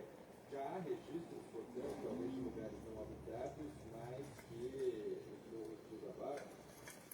Esses pontos, de micropontos de deslizamento, em áreas não habitadas, são processos geológicos naturais, existem esses pontos de deslizamento, e esses pontos de deslizamento não nos colocam num cenário de tragédia, mas nos colocam em alerta. Significa que o solo já apresenta esses sinais de deslizamento, solos saturados, e aí o nosso olhar é para onde tem gente morando. Então, nesses pontos não há ninguém morando, na hora de deslizar. Processo natural. Mas agora, aonde tem gente morando, só está Barreira do Guarda, Barreira do Macaco Molhado, Vila Baiana, outros pontos também no Guarujá, pontos na região do litoral norte, São Sebastião, Pequeni, própria Vila Saí, Toporanga, e tantos outros países que tem gente morando, e sim, os deslizamentos causam vítimas. Então, esses pontos onde não tem ninguém morando servem de atenção para a gente saber onde tem gente morando. E isso é feito de novo. A gente coloca o kit para andar, para patrulhar, para vistoriar essas áreas onde tem gente morando, e se houver qualquer sinal na retirada. Isso que vamos agora. Pela manhã tiramos família que para a escola municipal, os ministérios morram ali mais, e se diminuir, elas voltam para casa. Tenente, e algum outro ponto da Baixada Santista preocupa também neste momento e para as próximas horas a situação deve estar mais tranquila ou será um fim de semana mais complicado na Baixada? As próximas horas a chuva tenderá uma breve. Então a gente vai ter um aquecimento de uso aí do sol, da atmosfera. O sol, vai fazer esse aquecimento e na parte da tarde volta os temporais novamente. Então os ciclos do verão, calor, aquecimento durante as primeiras horas do dia, as primeiras horas da tarde, depois no fim da tarde. Naturalmente a umidade que vem do oceano provoca instabilidade com chuvas convectivas, chuvas de verão. Essas chuvas de verão são problemáticas. Causam muito alagamento, chargam o solo e aumentam o rio. Todo fim de semana, chuva, vamos ter uma frente fria passando por o estado de São Paulo no sábado, e ela vai estar associada a esse cavado que vai formar o centro-oeste do país, potencializa a chuva no estado de São Paulo. Então aproveita a sua audiência, você vê a fotografia, nós estamos muito comentando bloquinhos carnavalescos em vários pontos do estado, Natal, uma concentração de escorpiões, para o pessoal que tem um cuidado especial. A gente vai soltar um vídeo agora, daqui a pouco. O pessoal está procurando de orientações importantes dos oriões que estão curtindo o carnaval de rua na capital e no restante do estado e do Rio Grande do Litoral. Tem chance de chuva forte, é importante tomar cuidado, principalmente com raio. E os efeitos de raios em áreas abertas podem fazer. Então é importante que os caminhões tomem cuidado. Começou a virar o centro, deu alerta, para o dia. Escolha o local coberto, passou o temporal, continua todo.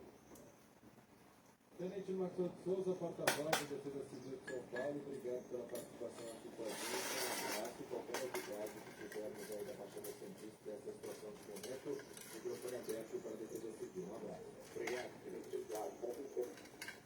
E olha, por falar em Guarujá, o nosso colega, apresentador do Vivo Litoral, o repórter do Brasil Urgente, na tela Bandeirantes, Felipe Garrafa, me manda agora uma informação de que o GAT, o Grupo de Ações Táticas Especiais da Polícia Militar de São Paulo, está a caminho do Guarujá porque um homem está mantendo uma mulher e duas filhas como refém do Jardim São Manuel, um bairro da cidade. Assim que tivermos mais informações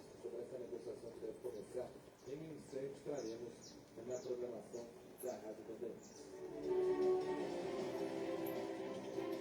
11 horas e 46 minutos. Vamos agora à capital federal, Brasília. Quem está conosco é o repórter Felipe Campbell, que vai falar sobre o cancelamento daquela reunião que tinha sido marcada pelo presidente do Supremo para que os ministros discutissem e elaborassem um código de conduta para magistrados do país. O que aconteceu para o próprio presidente cancelar agora em Campbell? Bom dia.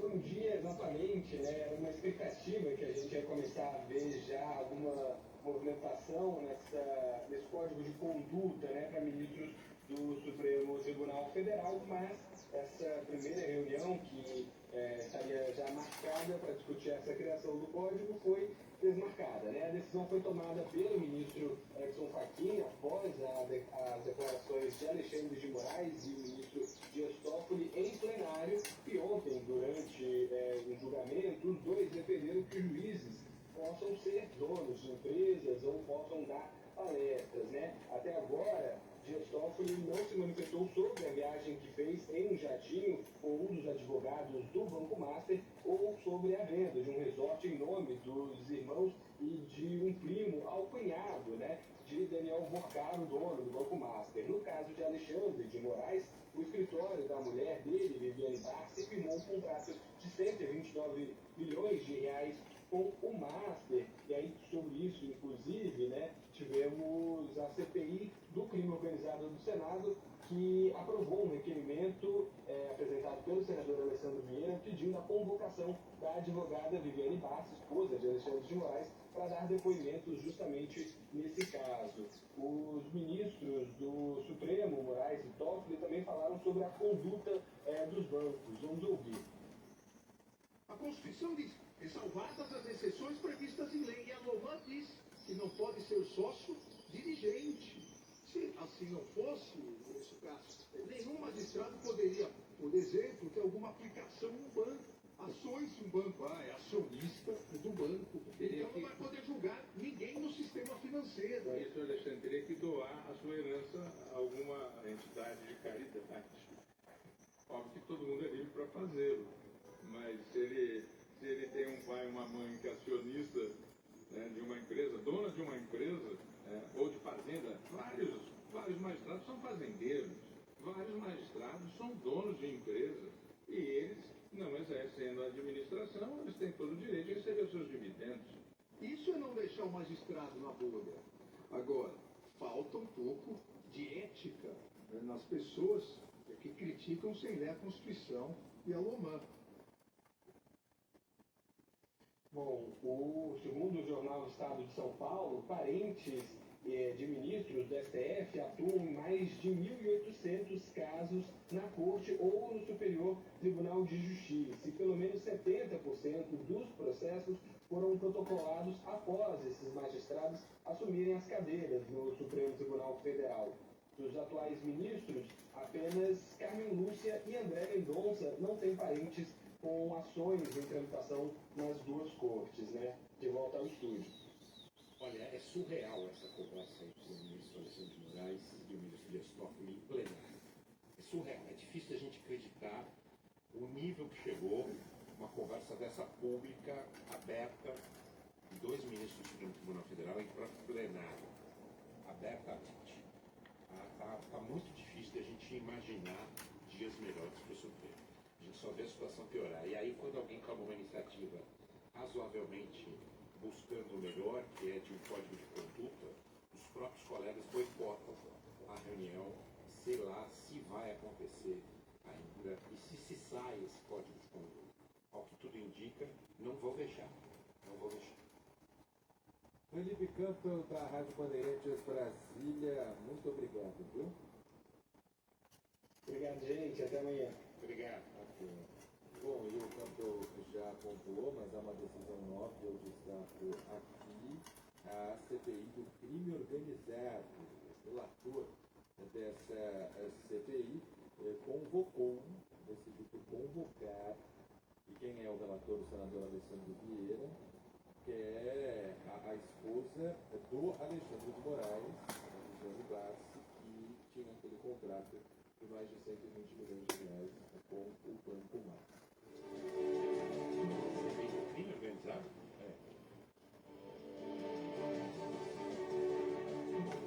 11 horas e 51 minutos. Quem está com a gente agora é o Danilo Gobato, no finalzinho do Manhã Bandeirantes, porque, ó, tem notícia boa. Ontem o Danilo entrou aqui, participou, para falar que visitar o MASP estava mais caro. Hoje, e aí a gente até reclamou, nesse mesmo bonde aí, de que assistir filme no cinema estava caríssimo. O Sabino teve até que vender ação para ir no cinema, né? Ações das minhas fazendas, porque, como vocês sabem, assim como os ministros do STF, os jornalistas também são todos fazendeiros. Então eu tive que vender ações da minha fazenda para poder comprar os ingressos do cinema. Baldinho de pipoca também, né? Bom dia, bom dia. Bom dia. Agora tem ingresso barato, por R$10, é isso? Vamos explicar o que está acontecendo direitinho aqui, mas é uma boa notícia, né? Trago boas notícias também, né? É a Semana do Cinema, que está começando hoje, dia 5, e segue até o dia 11, quarta-feira que vem. É a Semana do Cinema, é um evento aí nacional, né? E nesses dias, nessa semana, portanto, os ingressos de cinema estarão com preços reduzidos, com um valor de R$10. R$10 para sessões antes das 17 horas, 5 horas da tarde, e R$12 para os demais horários. Combos de pipoca, refrigerante, aquelas coisinhas todas também com descontos, né? Claro que isso não vale para a estreia e nem aquelas salas especiais, IMAX, XD, eles não estão nessa promoção na Semana do Cinema. Então, a oportunidade aí, eu estava falando agora, aqui na redação, com a Thais Freitas, com o Daniel Batista, no Gambás, sobre os filmes do Oscar. Então, uma oportunidade perfeita aí para o ouvinte maratonar, assistir todos os filmes indicados. Tem o Agente Secreto, tem o Time Cartaz, Hamlet, Mato Supremo, além de outros sucessos aí que estão surpreendendo Hollywood, como, por exemplo, A Empregada, que é uma adaptação, né, de um livro, e um sucesso absurdo no cinema. Já confirmaram aí uma sequência, né, A Empregada 2, então o ouvinte também que quiser vai ter a chance de assistir A Empregada, Destruição Final 2, Justiça Artificial, Extermínio, Tempo dos Ossos. São vários filmes que estão em cartaz, é um evento nacional, como eu disse, então recomendo até o ouvinte checar no site, né, das redes de cinema da sua cidade, ou perto aí da sua casa, do shopping, cinemas de rua, para checar direitinho, né, os horários, os filmes em cartaz, você pode comprar essas cinemas, UCI, Movicon, além daqueles cinemas de rua. No Grande ABC, Rede Cinemark, Playart, Cinépolis, UCI e Cine Araújo. É uma ação que é organizada pela Federação Nacional das Empresas Exibitoras Cinematográficas. É a 8ª edição já desse evento, né? E os números que a gente pegou aqui, com quem está por trás, né? Que são vários aqui, não é só a Federação Nacional, mas tem também a Ingresso.com, o Grupo Consciência. Nessa 8ª edição, né, ao longo de 8 edições, portanto, mais de 23 milhões de pessoas se beneficiaram desses ingressos reduzidos e puderam ter a chance de assistir a grandes obras, grandes filmes, fazer, né, a engrenagem girar, a máquina girar. Então aí começar hoje, né, reforçando aqui o serviço, começando hoje, dia 5 de fevereiro, quinta-feira, e vai até dia 11, quarta-feira da semana que vem. Eu vi que o Pato estava digitando um monte de coisa, até olhando o filme, né? Estou olhando aqui, na sala de cinema aqui de perto da minha casa, estou queria aqui, está faltando A Empregada e Marte Supremo. Então, os dois eu ainda preciso, e vou aproveitar, porque semana eu até tinha comentado com vocês aqui no fim de semana, assistir a Hamlet. Sim. Eu um pouco assustado e com menos dinheiro, né, depois de virar o filme. Com o filme? Não, valor. Está com valor. O filme é ótimo. Sim. Agora, sabe quando você vai pagar, aquela televisão que normalmente vai dar para gente na pouco lugar, passa isso meio rápido, aí de repente eu fui ver esse ingresso de volta bebida, faz o que a gente sai, até um peso na consciência. Vou aproveitar agora 10 conto aí da Semana do Cinema antes das 5 horas da tarde, né? E R$12, então, a partir desse horário, das 5 às 17 em diante. A gente combinou aqui que a gente ia falar dos filmes que eu fosse assistir. E aí? Bom, já assisti Fórmula 1, né? Já tinha assistido. Já assisti Cine. Pecadores, né? Pecadores. Em português é Pecadores. Já assisti O Agente Secreto. Já assisti Frankenstein. E já assisti Hamlet. Mas não tem comparação de Hamlet com o outro. Você gostou de, bom, falando de Pecadores, você também está dividindo, né? Tem mais um cara da história, 16 indicações. O filme começa de um jeito, então quem não leu a sinopse, as críticas, acha que é um filme de época e depois ele vai se transformando, né? Você gostou? Não. Não, né? Parece um filme que o diretor se perde no meio do filme. Eu também não comprei muita ideia, não. E os efeitos especiais são bons. Até que seja mais indicado da história, também não comprei muita ideia. Agora, uma batalha após a outra, também achei mais do mesmo. Eu não assisti. Mas está no stream já, com o Leonardo DiCaprio. Então, esse é o que eu assisti, mas aí é streaming. Streaming, já está no streaming. Bom, vamos continuar maratonando para aproveitar a semana do cinema e depois a gente volta aí na semana que vem. Semana que vem, Danilo Lobato participa aqui para falar de cinema e de carnaval, duas coisas completamente distintas. Eu estou com os confetes com o Furinho. Aliás, o Lobato vai me salvar. Faremos juntos aqui. No carnaval, quem entende carnaval é o Lobato. Pode Sabino, eu e o Lobato já estivemos juntos fazendo um desfile, lembra? Eu e o Danilo Lobato, uma das únicas pessoas a ver Danilo Lobato de branco, porque o uniforme da Bandeirantes era branco. Ele quis de branco no São Paulo. Até amanhã, Danilo. Tchau, obrigado. 11h58, tem um intervalinho aqui, a gente tá bom. Rede Bandeirantes de Rádio. Manhã Bandeirantes. Conheça a Soccer Hospitality. A Soccer Hospitality possui pacotes exclusivos para sua empresa, seja ela pequena, média ou grande. A Soccer Hospitality tem pacotes específicos para atender você e seus clientes na maior experiência em jogos de futebol e shows nas principais arenas do Brasil. Acesse soccerhospitality.com.br e confira. Camarote Soccer Hospitality, o melhor serviço prêmio em estádios do Brasil. A paz nas cozinhas dos restaurantes está perto do fim. Vem aí a nova temporada de Pesadelo na Cozinha. O nosso chefe Eric Jacan está chegando para salvar restaurantes com desafios ainda mais complicados. Ou seja, vem muita bronca por aí. Nova temporada de Pesadelo na Cozinha, a partir de 24 de fevereiro, na Band TV. Manhã Bandeirantes.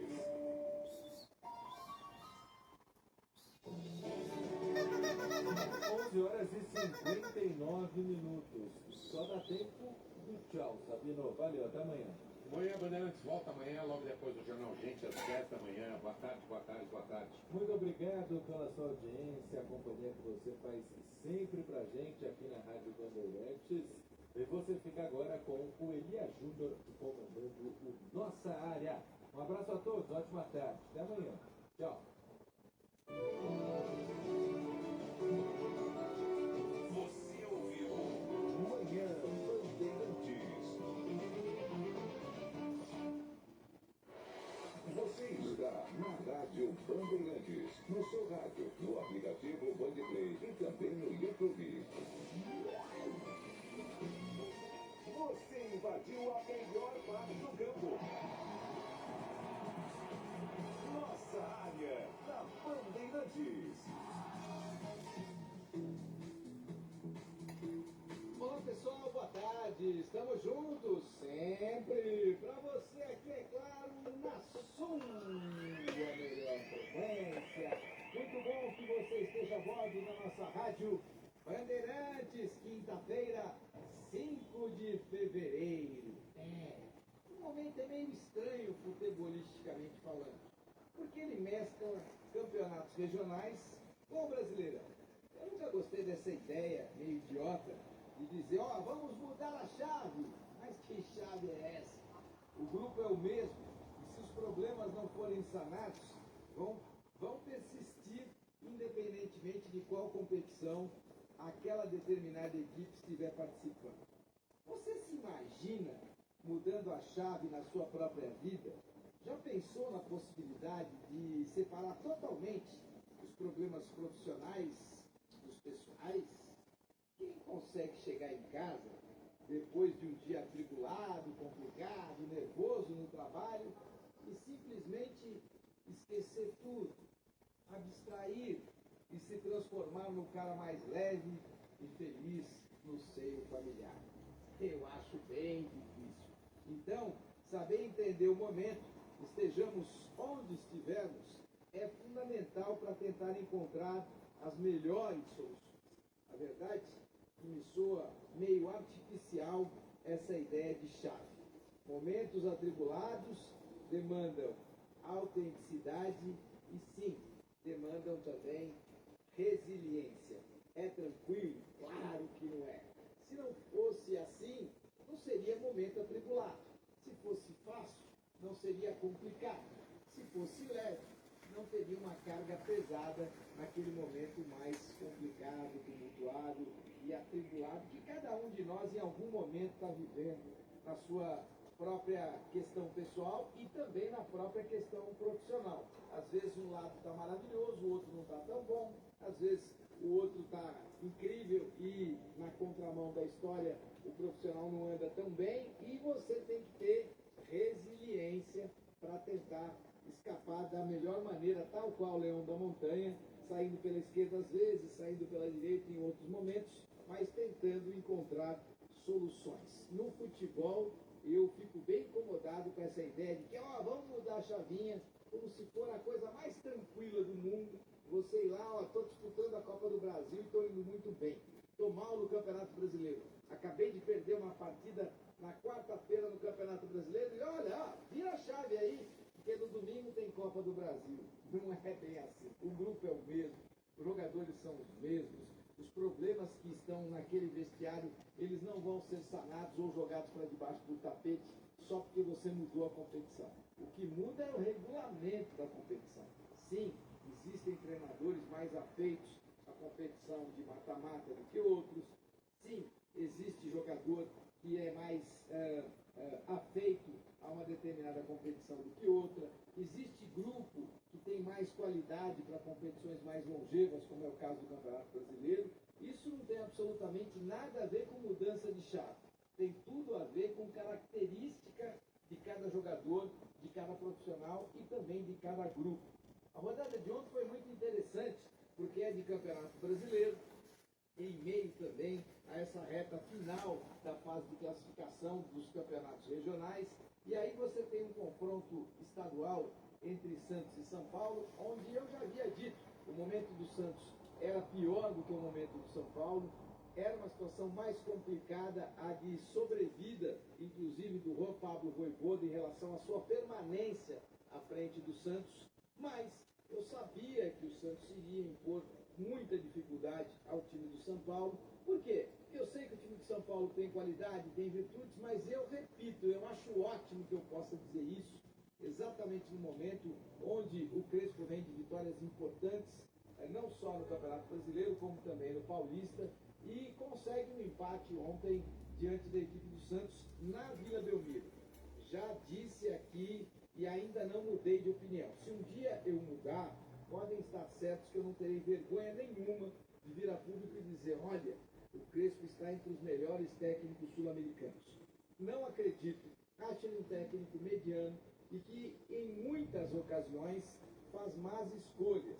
E uma das grandes atribuições de um grande técnico é fazer as melhores escolhas. Ontem o Santos jogou e empatou com o São Paulo, um empate que mostra de maneira muito clara que as equipes estão muito próximas uma da outra, que o Santos está evoluindo. Eu gosto do trabalho do Juan Pablo Vojvoda, mas ele precisa ainda se mostrar mais produtivo, mais competente. E na minha opinião, o Vojvoda tem essa capacidade de poder evoluir de acordo com a situação, de acordo com a evolução da situação, porque eu acho sim o Vojvoda um treinador acima da média. Quando a gente chega no Palmeiras e você vê uma grande goleada do Palmeiras sobre a equipe do Vitória, é entender o tamanho, não o tamanho da goleada, a goleada foi ótima, gigante, é entender o tamanho vitória e não entender que, mesmo tomando o primeiro gol, você não pode mudar a sua referência, você não pode mudar a sua ideia de ser reativo, de continuar a ter a ideia de ter que jogar por uma, por duas, no máximo por 3 bolas ao longo de 100 minutos de partida, você vai ser goleado pelo Palmeiras. O Jair Ventura, que é um treinador que eu gosto, que eu acho que tem grande potencial para poder evoluir, não conseguiu transferir isso para a sua equipe. Quando ele não consegue transferir isso para a sua equipe, ela vai tentar, a partir do momento que toma um gol, ela vai tentar se colocar à mostra. Ela vai tentar mostrar àqueles que acreditam que o futebol possa ser jogado de igual para igual contra equipes que não têm as mesmas virtudes, que não têm a mesma estrutura, que não têm o mesmo orçamento, que não têm a mesma qualidade. Portanto, você não vai ter também os mesmos talentos. Não dá para jogar de igual para igual, mesmo que você tenha tomado o primeiro gol, mesmo que a sua situação depois de ter tomado esse primeiro gol é muito complicada e ela fica ainda pior a partir do momento que você tem, em tese, que buscar o resultado. Mas se resolver jogar de igual para igual, quando é pior, vai acontecer o que aconteceu ontem entre Palmeiras e Vitória. Goleada para o time que é melhor, mais qualificado, mais estruturado e com infinitos talentos. Essa é a verdade. O que o Abel precisa evoluir é na ideia de parar de reclamar e entender que cabe a ele encontrar as melhores soluções dentro de um elenco que já é incrível. Aí você vai para Flamengo Internacional de Porto Alegre, onde você tem, sim, 2 treinadores jovens, sim, 2 treinadores que são boas apostas, mas precisam se mostrar competentes. E é interessante, por quê? Porque neste momento, o Paulo Pesolano, que teve uma passagem interessante aqui pelo futebol brasileiro, comandando o Cruzeiro na Série B, depois quando chegou à Série A, comandando o Cruzeiro, foi um fiasco, porque achou que com aquele elenco ele poderia jogar de igual para igual contra qualquer equipe do futebol brasileiro da Série A. E aí o tropeço foi gigante. Quando você erra de tamanho, o seu tombo machuca mais. Aí o Pesolano se machuca o Cruzeiro e é demitido. Vai para o Real Valladolid e acaba também sendo rebaixado com o Real Valladolid lá na Espanha. Isso significa o quê? Que ele não aprendeu que o seu time pequeno tem que jogar como pequeno. Isso custou muito caro ao Cruzeiro, que naquela época não tinha o Pedrinho como grande dono da SAF, um orçamento e um talão de cheques impressionantes, já que o Ronaldo tinha orçamento restrito para aquele time do Cruzeiro, e aí ele vai para o Real Valladolid com um orçamento ainda mais restrito proporcionalmente falando, e acaba fazendo ou tentando fazer aquilo que não conseguiu fazer no Cruzeiro, e também foi rebaixado. Resumo da ópera. O Pesolano, na minha opinião, assistindo a partida de ontem, evoluiu. Ontem eu entendi que ele conseguia jogar esperando o seu adversário, conseguia jogar imaginando que tinha que ser mais marcador, conseguia jogar imaginando que não poderia jogar num clássico 4-3-3, que é um modelo que o treinador propositor adora, mas enfrentar o Flamengo num 4-3-3 para qualquer equipe do futebol brasileiro é um grande perigo. E ele tinha que jogar num 4-4-2, pegou o modelo do Dorival Júnior e colocou realmente na mira o modelo aplicado pelo Corinthians do Dorival na final da Supercopa. Ele simplesmente pegou o modelo e trouxe para essa partida contra o Flamengo, jogando no Maracanã, e conseguiu um ótimo empate. Ou seja, Paulo Pesolano está evoluindo. Acho muito interessante a ideia de você entender que bons profissionais, mesmo que eles tenham errado durante o período da sua vida, eles têm a capacidade de entender onde erraram, por que erraram, e aí sim, a partir deste momento, começarem a evoluir. Ótimo que você esteja por aqui, né?